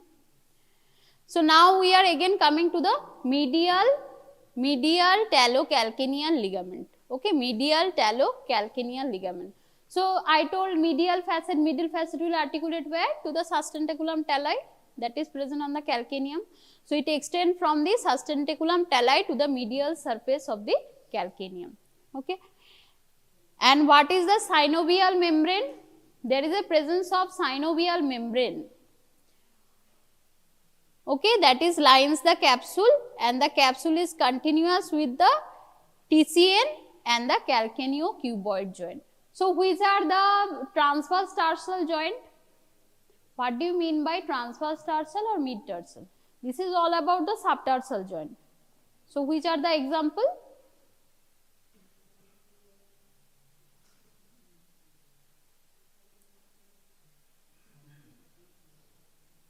কোন দুটো? Which are the two example? Tell. That transverse tarsal or mid tarsal, right? So you are having talus, head of the talus articulating where? To the navicular. Okay, and also some part of the calcaneum that is also articulating with the navicular. So together it is known as TCN, talocalcaneonavicular joint. So this is present where? On the medial side. Okay, what about the lateral side? Lateral side is calcaneum and the cuboid. So it is making calcaneocuboidal joint, right? Now tell me one thing, how our weight has been transmitted? Arch of the foot is already over.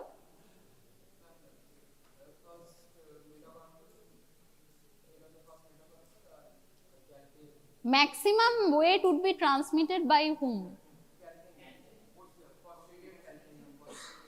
Always remember, between this transverse tarsal joint, calcaneocuboid joint is the joint by how the weight of individual is transmitted. Understood?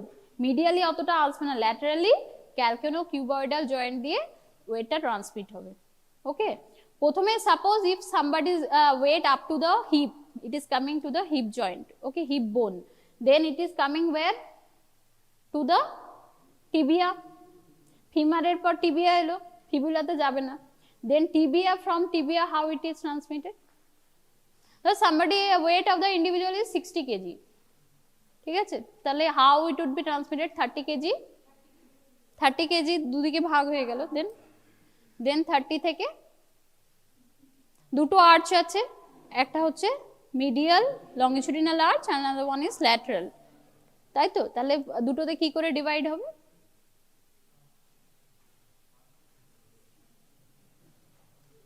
চারটে ভাবে divide হবে না, 15 15 front again না. This one, what is this ligament? What is this ligament? Could you see which is between the calcaneum and cuboid? What is the name of this ligament? আরেকটা ligament আছে যেটাকে বলছে spring ligament. ওকে, spring ligament. So spring লিগামেন্টের আরেকটা নাম কি? Planter calcaneocuboidal navicular ligament. Okay, so this is the name of the spring ligament.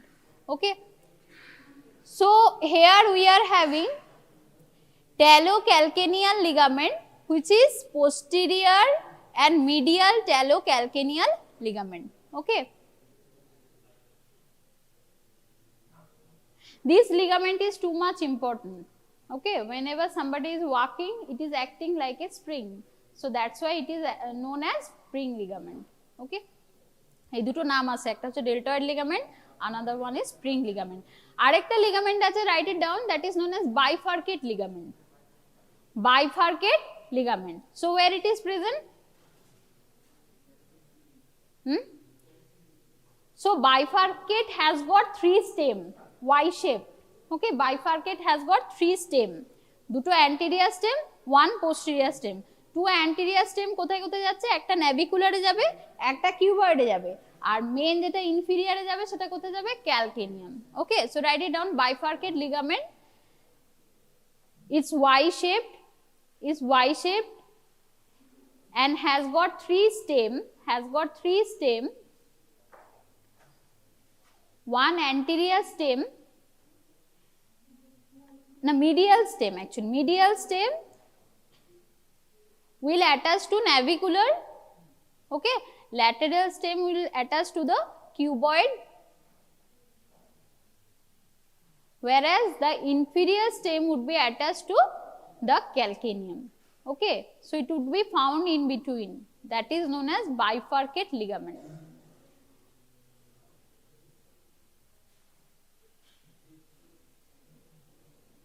So see, they have written, just write it down, which are the part of deltoid ligament. Deltoid ligament is also known as medial collateral ligament. Okay, deltoid ligament is also known as medial collateral ligament.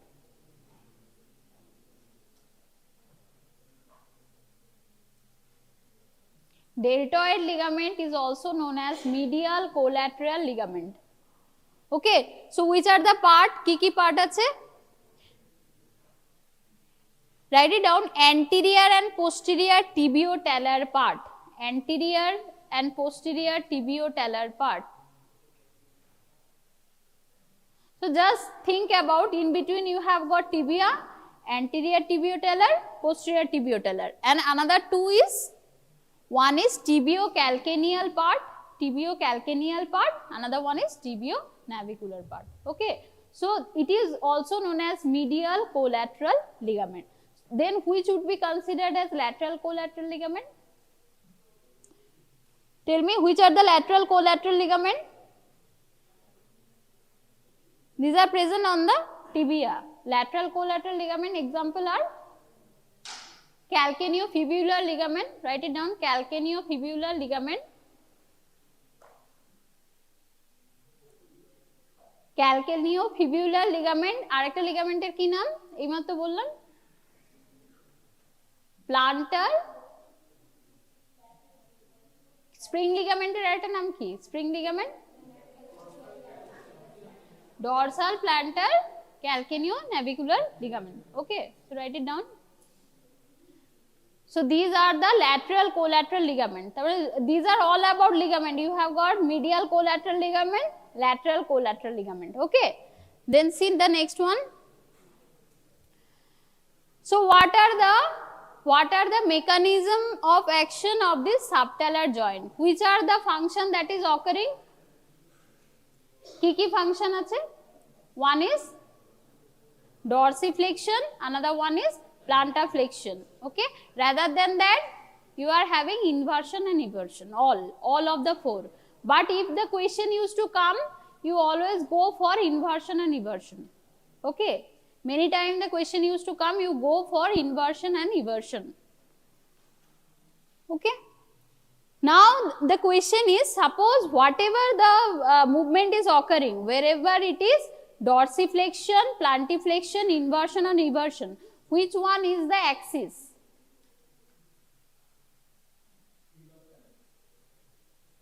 It is, we are talking about subtalar joint. Axis ta kothay?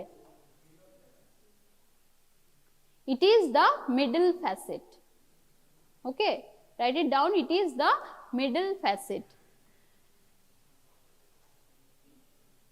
So see, the center of rotation of subtalar joint, the center of rotation of subtalar joint is thought to be the region of middle facet. We have got anterior, middle and posterior facet. So middle facet is the center of rotation.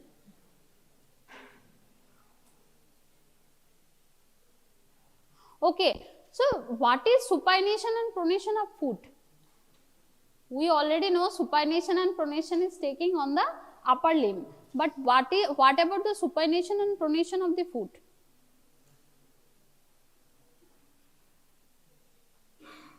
So when someone is doing inversion, okay, when someone is doing inversion, what is happening? This first and second metatarsal and the phalanges, it is doing what?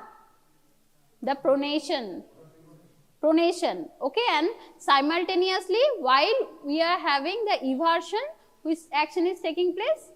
Supination, okay. So write it down, supination and pronation.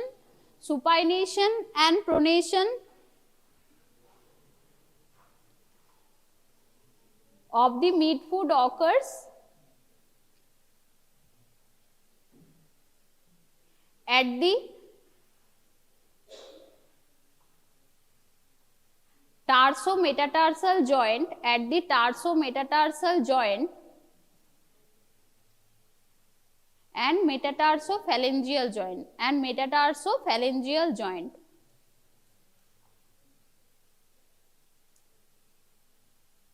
but pronation is occurring during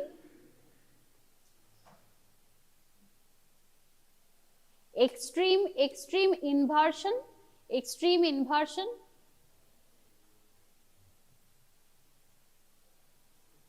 whereas supination is occurring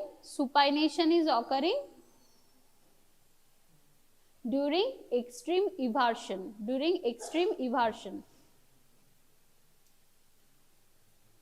So these are the two movements that are occurring, okay.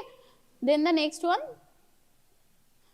so this thing already we have discussed, okay, how the different ligaments are present between the joints, okay. Next one, so what is transverse tarsal or mid-tarsal joint? You already I have discussed, it is TCN, talocalcaneonavicular joint. Another one is laterally calcaneocuboidal joint. Puro transversely cross kare foote, okay. So that is known as transverse tarsal joint. What is the another name? Chopards, okay. Another name is this one, mid-tarsal or transverse tarsal joint. This is another name for the transverse tarsal joint or mid-tarsal joint, okay. And it has got two parts, medial and lateral.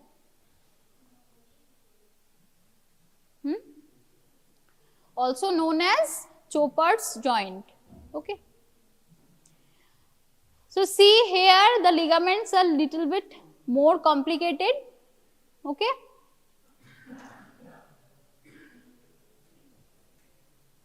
So which one is, tell me, which are the ligament of transverse tarsal joint? See, which are the, I told, the talocalcaneonavicular joint. So which are the ligament you are having? Dorsal talonavicular ligament. So write it down, ligament of mid-tarsal joint or transverse tarsal joint. Ligament of mid-tarsal joint or transverse tarsal joint. Number one is dorsal talonavicular ligament. Dorsal talonavicular ligament.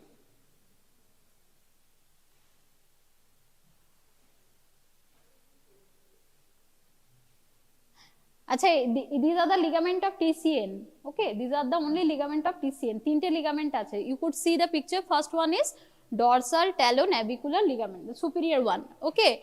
Then next one you are having intraosseous talocalcaneal ligament. Intraosseous talocalcaneal ligament, which is the content of sinus tarsi, okay. Then the third one, see how I told you the bifurcate ligament, okay. So you could find it has got two stem anterior and one stem is going posterior, okay, to the calcaneum. Okay, so these three are the ligament of talocalcaneonavicular joint, okay. Then calcaneocuboidal joint, which are the ligaments you are getting? Calcaneocuboidal, ki jache bol? So we have the plain calcaneocuboidal ligament, direct, Okay.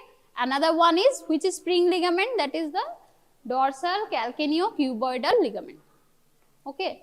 So these are the two ligaments of the calcaneocuboidal joint.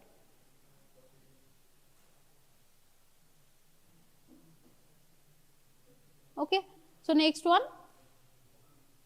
So this joint which is going through, that is nothing but the transverse tarsal joint or mid tarsal joint. Okay.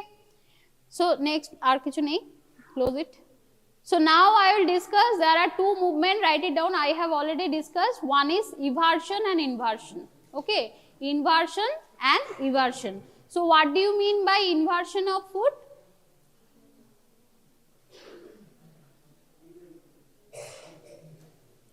So it is when the foot is moving towards the medial side. Okay, towards the medial side. And inversion is taking place which joint? If somebody will ask, inversion is taking place in which joint? এই মাত্র যেটা বললাম, subtalar joint. Okay, inversion is occurring in the subtalar joint. Now tell me which are the muscle responsible for inversion. So put one star mark. The muscle responsible for inversion is, muscle inversion is, that is tibialis anterior and tibialis posterior. Yes, mid-tarsal joint hoy, but if দুটোর মধ্যে যদি option থাকে, then go for subtalar. Okay. Then eversion is same. It is occurring on the mid-tarsal and the subtalar joint. Okay. And which are the muscle responsible for it? Peroneus longus and peroneus brevis. So peroneus brevis would be going, there is peroneal trochlea, where it is situated at the which surface? Which surface of calcaneum? Lateral surface. Okay, lateral surface of calcaneum, there is a presence of peroneal trochlea. So peroneus brevis will go above the peroneal trochlea, and peroneus longus will go below the peroneal trochlea. Now tell me, how about the insertion of these two tendons?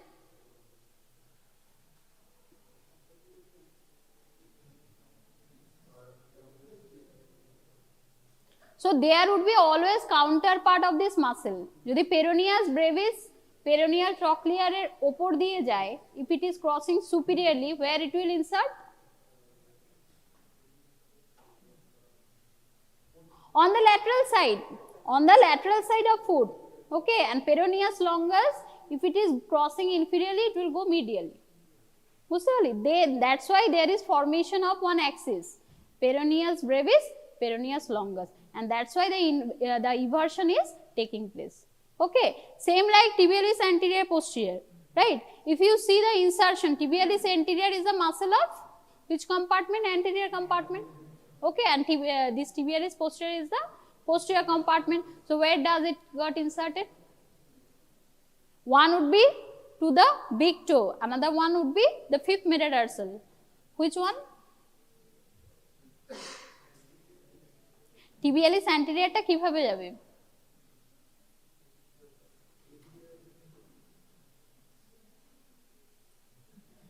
posterior টা cross করে fifth metatarsal যাবে, আর anterior টা first এ যাবে. Okay, so it is also making one axis, and the foot is going to the inversion.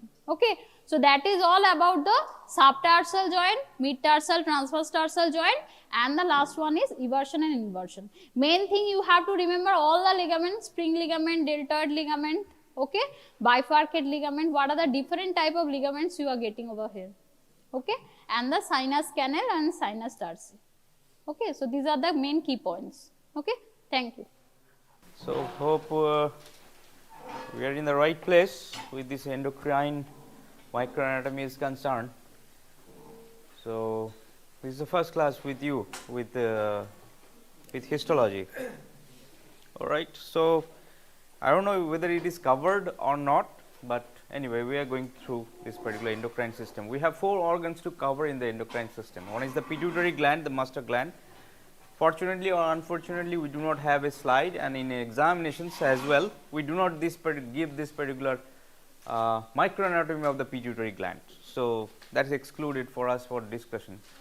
The second endocrine gland we often give or very often give is the pancreas, which includes these islets of Langerhans, which is the very high region. So, you must identify this particular endocrine gland, which is this pancreas along with the islets of Langerhans for identification. Thank you.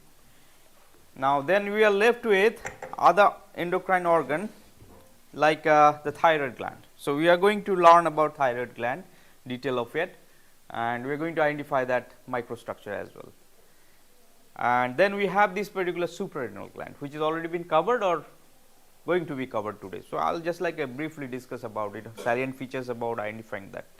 And again, that is a kind of like a semi high yield region. That means, we may give that particular slide in examinations or may not give, but theoretically in a physiological functions of this that endocrine gland, which is known as the suprarenal gland, is very high yield. So, we have to prepare that anyways for examinations.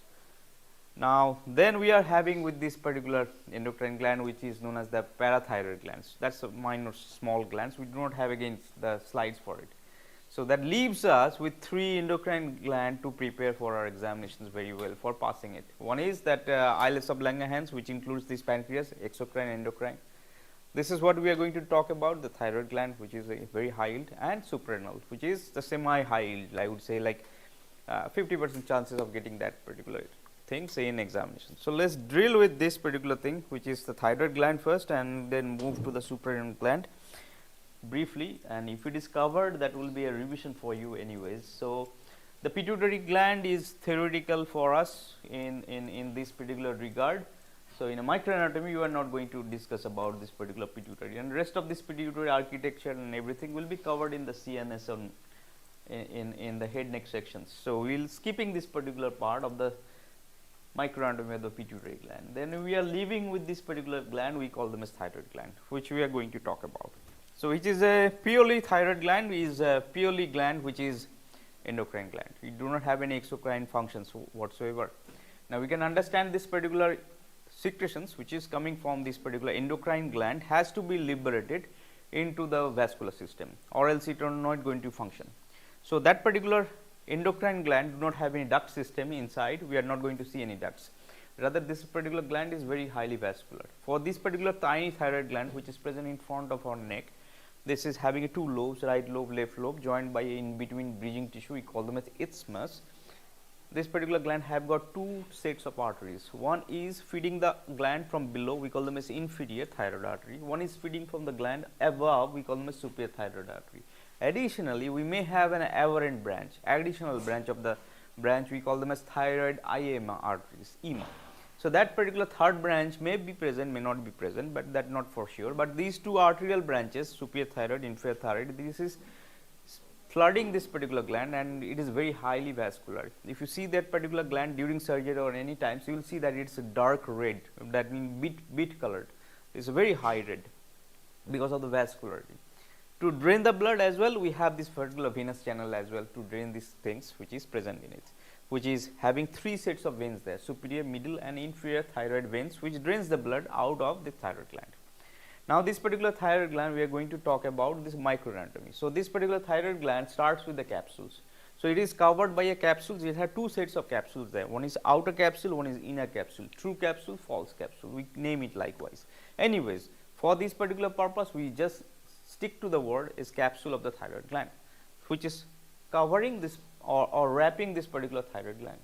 Now, as this particular thyroid gland is covered by this capsule, the nature of the capsule is that it is very inquisitive material. That means, it is a very like a kind of like that guy, you know, that kind of like the person he keeps on poking what happens deep inside, what happens there, tor ki hoyeche re, tor kothay bhalo lage re, tui kothay jas re. Some kind of persons are inquisitive. The capsules of any organ we have is inquisitive.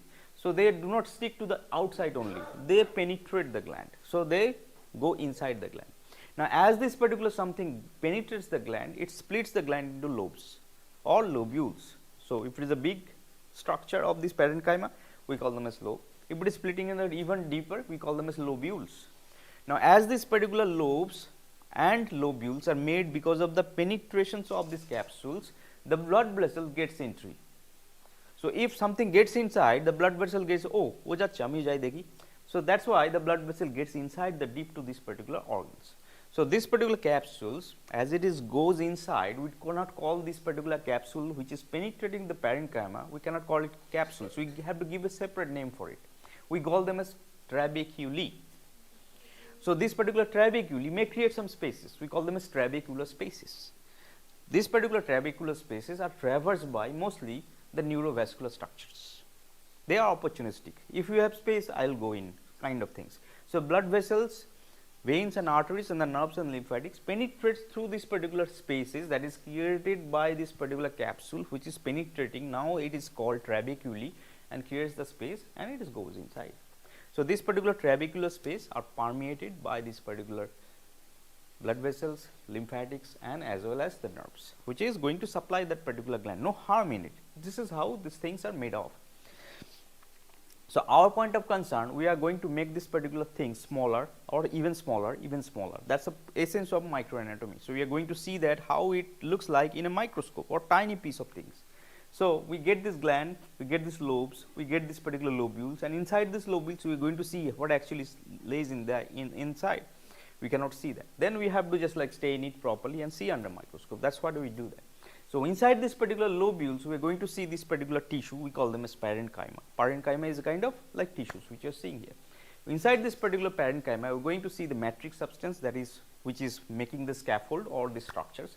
Within there, we are going to see some kind of element. In case of this particular glands, the glands has a secretory element. That means the gland is producing some kind of secretions, right? So the be it endocrine, be it exocrine, the gland is made for producing some kind of fluids. So that fluid has to come from some part. That particular some part we call them as secretory unit. Clear? So that particular secretory unit in this particular region we call them as follicular cells or follicular unit. So if you see this particular microanatomy of this parenchyma on the microscope, we are going to see the secretory unit. The secretory unit in this particular gland we call them as follicles. That means this particular follicles look like circular or semicircular or oval substance which looks like or resembles like a follicles, which is like a circular things, looks like a flower. And that particular follicles are enclosing some kind of cavity inside. So we have a cavity and surrounded by some kind of cells which is lining there. The cells which is lining that particular area we call them as follicular cells. So that particular follicular cells has a particular pattern or particular look. So these particular cells which is lining there may be having a column look, may have a cuboidal look, may have a polymorphous look, different shaped look depending on. The follicular cells which is lining this thyroid gland looks like cube. So they are cuboidal cells lining this particular follicle as circular element. Now what happens inside the follicle? Now inside the follicle may have fluids, which is the fluid they are secreting off. So these follicles may contain follicular fluid, which is the secretion is about. So if you see some kind of fluid inside, we call them as follicular fluid, also known as colloid. Now this colloid or fluid material in case of this thyroid gland is rich in iodine substance, from which this particular thyroid gland follicular cells produces the hormone which is known as T3, T4, triiodothyronine, tetraiodothyronine, which are the active materials, which is produced. Once they are produced, they get some or buy some proteins element and marry with it. So bind it with these proteins, we call them as thyroglobulin. So this particular thyroglobulin, once this particular fitted with this particular T3, T4, now ready to be discharged within this blood system, and they are transported in the blood and they circulate in the blood and produce whatever the actions they are making. So the T3 may be, T4 may be broken down into T3, which is the active form, and produces the actions, right? So this is how. So before this particular union of T3 and T4 with the thyroglobulin, we call them as free T3, free T4. So this particular free T3 or free T4 is basically a hallmark to identify the functional unit of this thyroid gland. So this is how this particular thyroid gland is posed off. So it has some kind of secretory unit, we call them as follicles. Follicles are circular cells or circular elements or circular well shaped area, may have a circular look, may have a polyhedral look, may have a oval look. They are lined or enclosed by kind of cells, we call them as follicular cells. Now follicular cells, what they are doing here, producing the hormones. What hormones? T3, T4. That's the hormone they are producing, the thyroidal hormones. These thyroidal hormones, how they are producing? From the cellular secretions and as well as from the colloidal fluid. Where the colloidal fluid is there? Within this particular thyroid gland itself. They are rich in the iodine. The thyroid gland, whatever the iron we take it, the tendency of the thyroid gland, they have a receptor. Whatever the thyroid are coming into the blood system, they are sucked by this particular gland itself. So, the matter we get any iodine in the system, thyroid gland, oh, it's mine, it takes it away. So, that the iodine storage house for ourselves is the thyroid gland. All right. Now, beside these follicles and besides these follicular cells, we may have some kind of cells which are not follicular cells. So, we call this particular non-follicular cells as parafollicular cells. They are kind of cells which is present besides the follicle, we call them as parafollicular C cells. Parafollicular C cells. These cells are amorphous.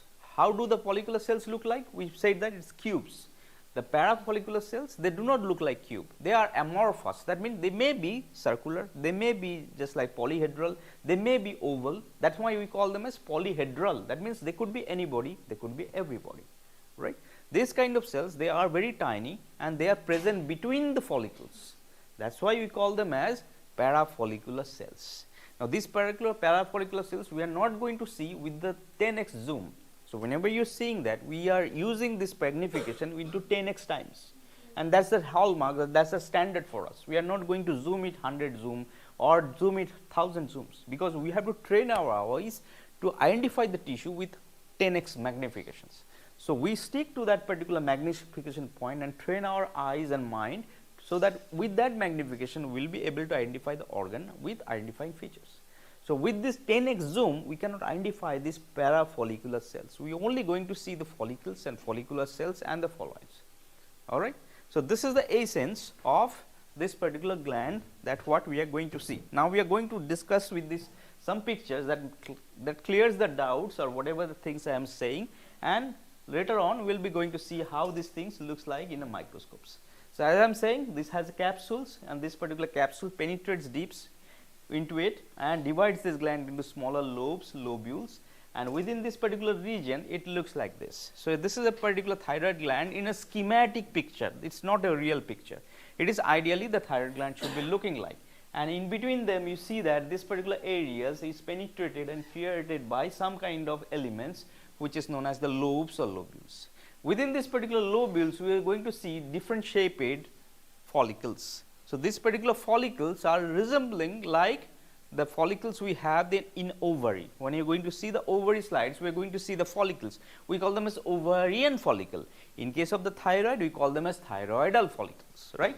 So, this particular thyroid follicles, you see that this is kind of like having different shapes, and within this particular thyroid follicular cells, we have some kind of lining boundary which is created by the cells, we call them as follicular cells. Now, these particular follicular cells, how do they look like? If you just zoom that, enlarge it, it looks like them, like this. So, this particular thing is a cube shaped cells, that is why you call them as cuboidal epithelium cells, which is they have a membrane, basement membrane into which it is resting, and inside this follicle you see that there is a fluid present inside. So, this particular fluid you call them as follicular fluid. Also, in a layman's or in a colloquial term we call them as colloids. These colloids are rich in iron content. So, these particular follicular cells, they are producing some kind of synthesizing elements which is known as the T3 T4. For making the T3 T4 it needs iodine. Where from this iodine is getting? They are getting this from follicular fluids. They are taking the follicular fluid as a iodine source and synthesizing within their cell bodies the T3 T4, and once they are produced they get this particular blood supply coming here with this protein molecule, we call them as thyroglobulin. They have a particular nano diameter molecules are there. Once they get this particular things glued together, the T3 with the protein molecule, then they liberate this element into the blood system. Inside the blood system they are producing as a hormones. Now, we see that between the follicles we have spaces there. So, this is one follicle, this is another, this is another. In between them we have a tiny space, we call them as spaces, which is intrafollicular space. So, in the intrafollicular space you can just like magnify them. If you just like take this slice and zoom it, you see that there is a kind of cells which is not similar kind of cells which looks like follicular cuboidal cells. So, these cells, they are outside the follicle. Now, we have to name it outside something, we name it as parafollicular cells. This particular parafollicular cells, they do not have a particular shape and size.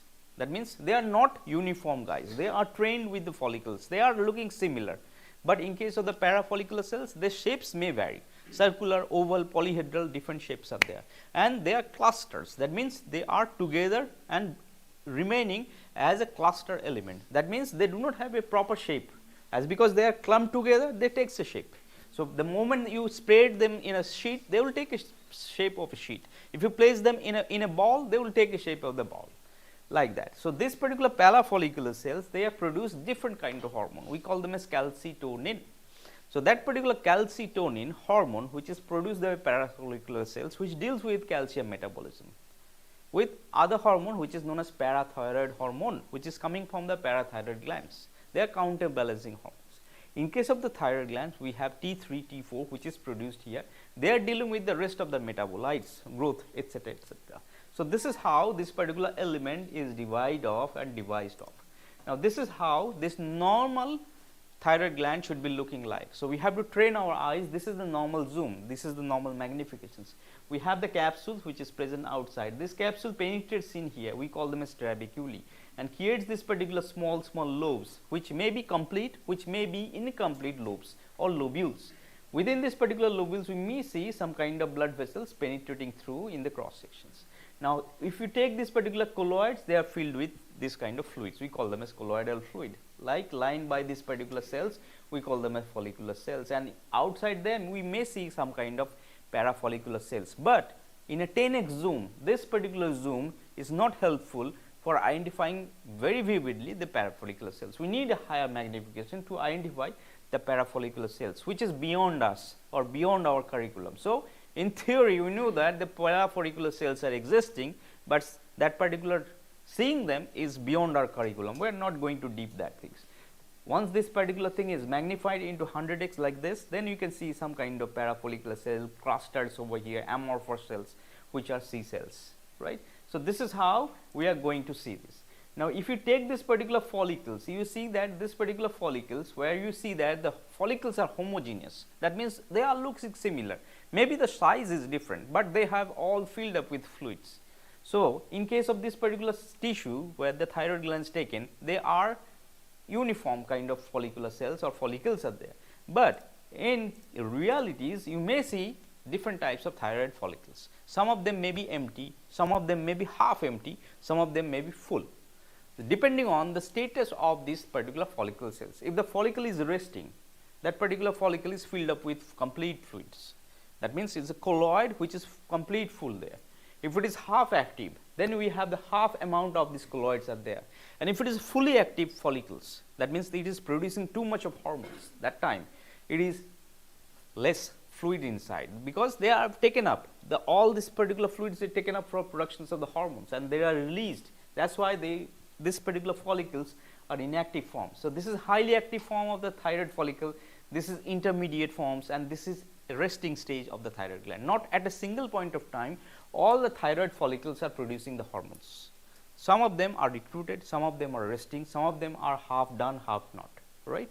So, in this particular specimens, we are going to see that we have 2-3 different specimens are there. We have different kinds of thyroid tissues, and based on this particular thyroid tissue status, we have this particular different shapes of these particular follicles are there. So, this particular thing ideally you should be looking at, you should be seeing that particular thyroid gland with the capsule outside penetrating through these particular lobules. Then we have this particular parafollicular cells, and then we have these particular follicles which may have different shapes.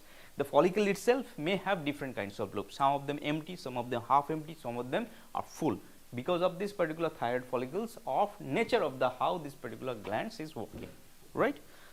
So, this is how this particular thyroid gland we are going to see. So, we have 3 of these, 4 of these, 3 of the glands pictures are there, we are going to identify it. So, we have to split amongst 3 groups and see the slides, identify them, and once you are done with it, you take your copy and try to draw it whatever the things you are seeing through microscope, try to draw it and ask yourself which one is the follicle, which is the follicular cells, and what this follicle is containing of, what is the nature of the follicle you are seeing. It is empty or half empty or full kind of elements is there, and how you are going to identify this particular slide if it is given in an examination to identify it. So, what are the points that is going to help you identify this particular element if it is given as an exam spotter. During the examination, we give this particular slides and ask you to identify the points for favor, write it for the identification. If you say this is a gland tissue, is a thyroid gland or lymph nodes, we will have to just substantiate why do you say this particular as a thyroid gland, or if it is saying as a thymus, or if it is you are saying it is a lymph node, etc., etc. All right. So, split amongst yourself 3 groups, 3 different slides are there at 3 different places. See all of them quickly, identify it. Do not move the slide with the slider, just tune the fine adjustments, and then you can identify that. And in between this particular thyroid lobules, you might find some spaces there. That is the trabecular spaces through which this particular gland is split into the several groups.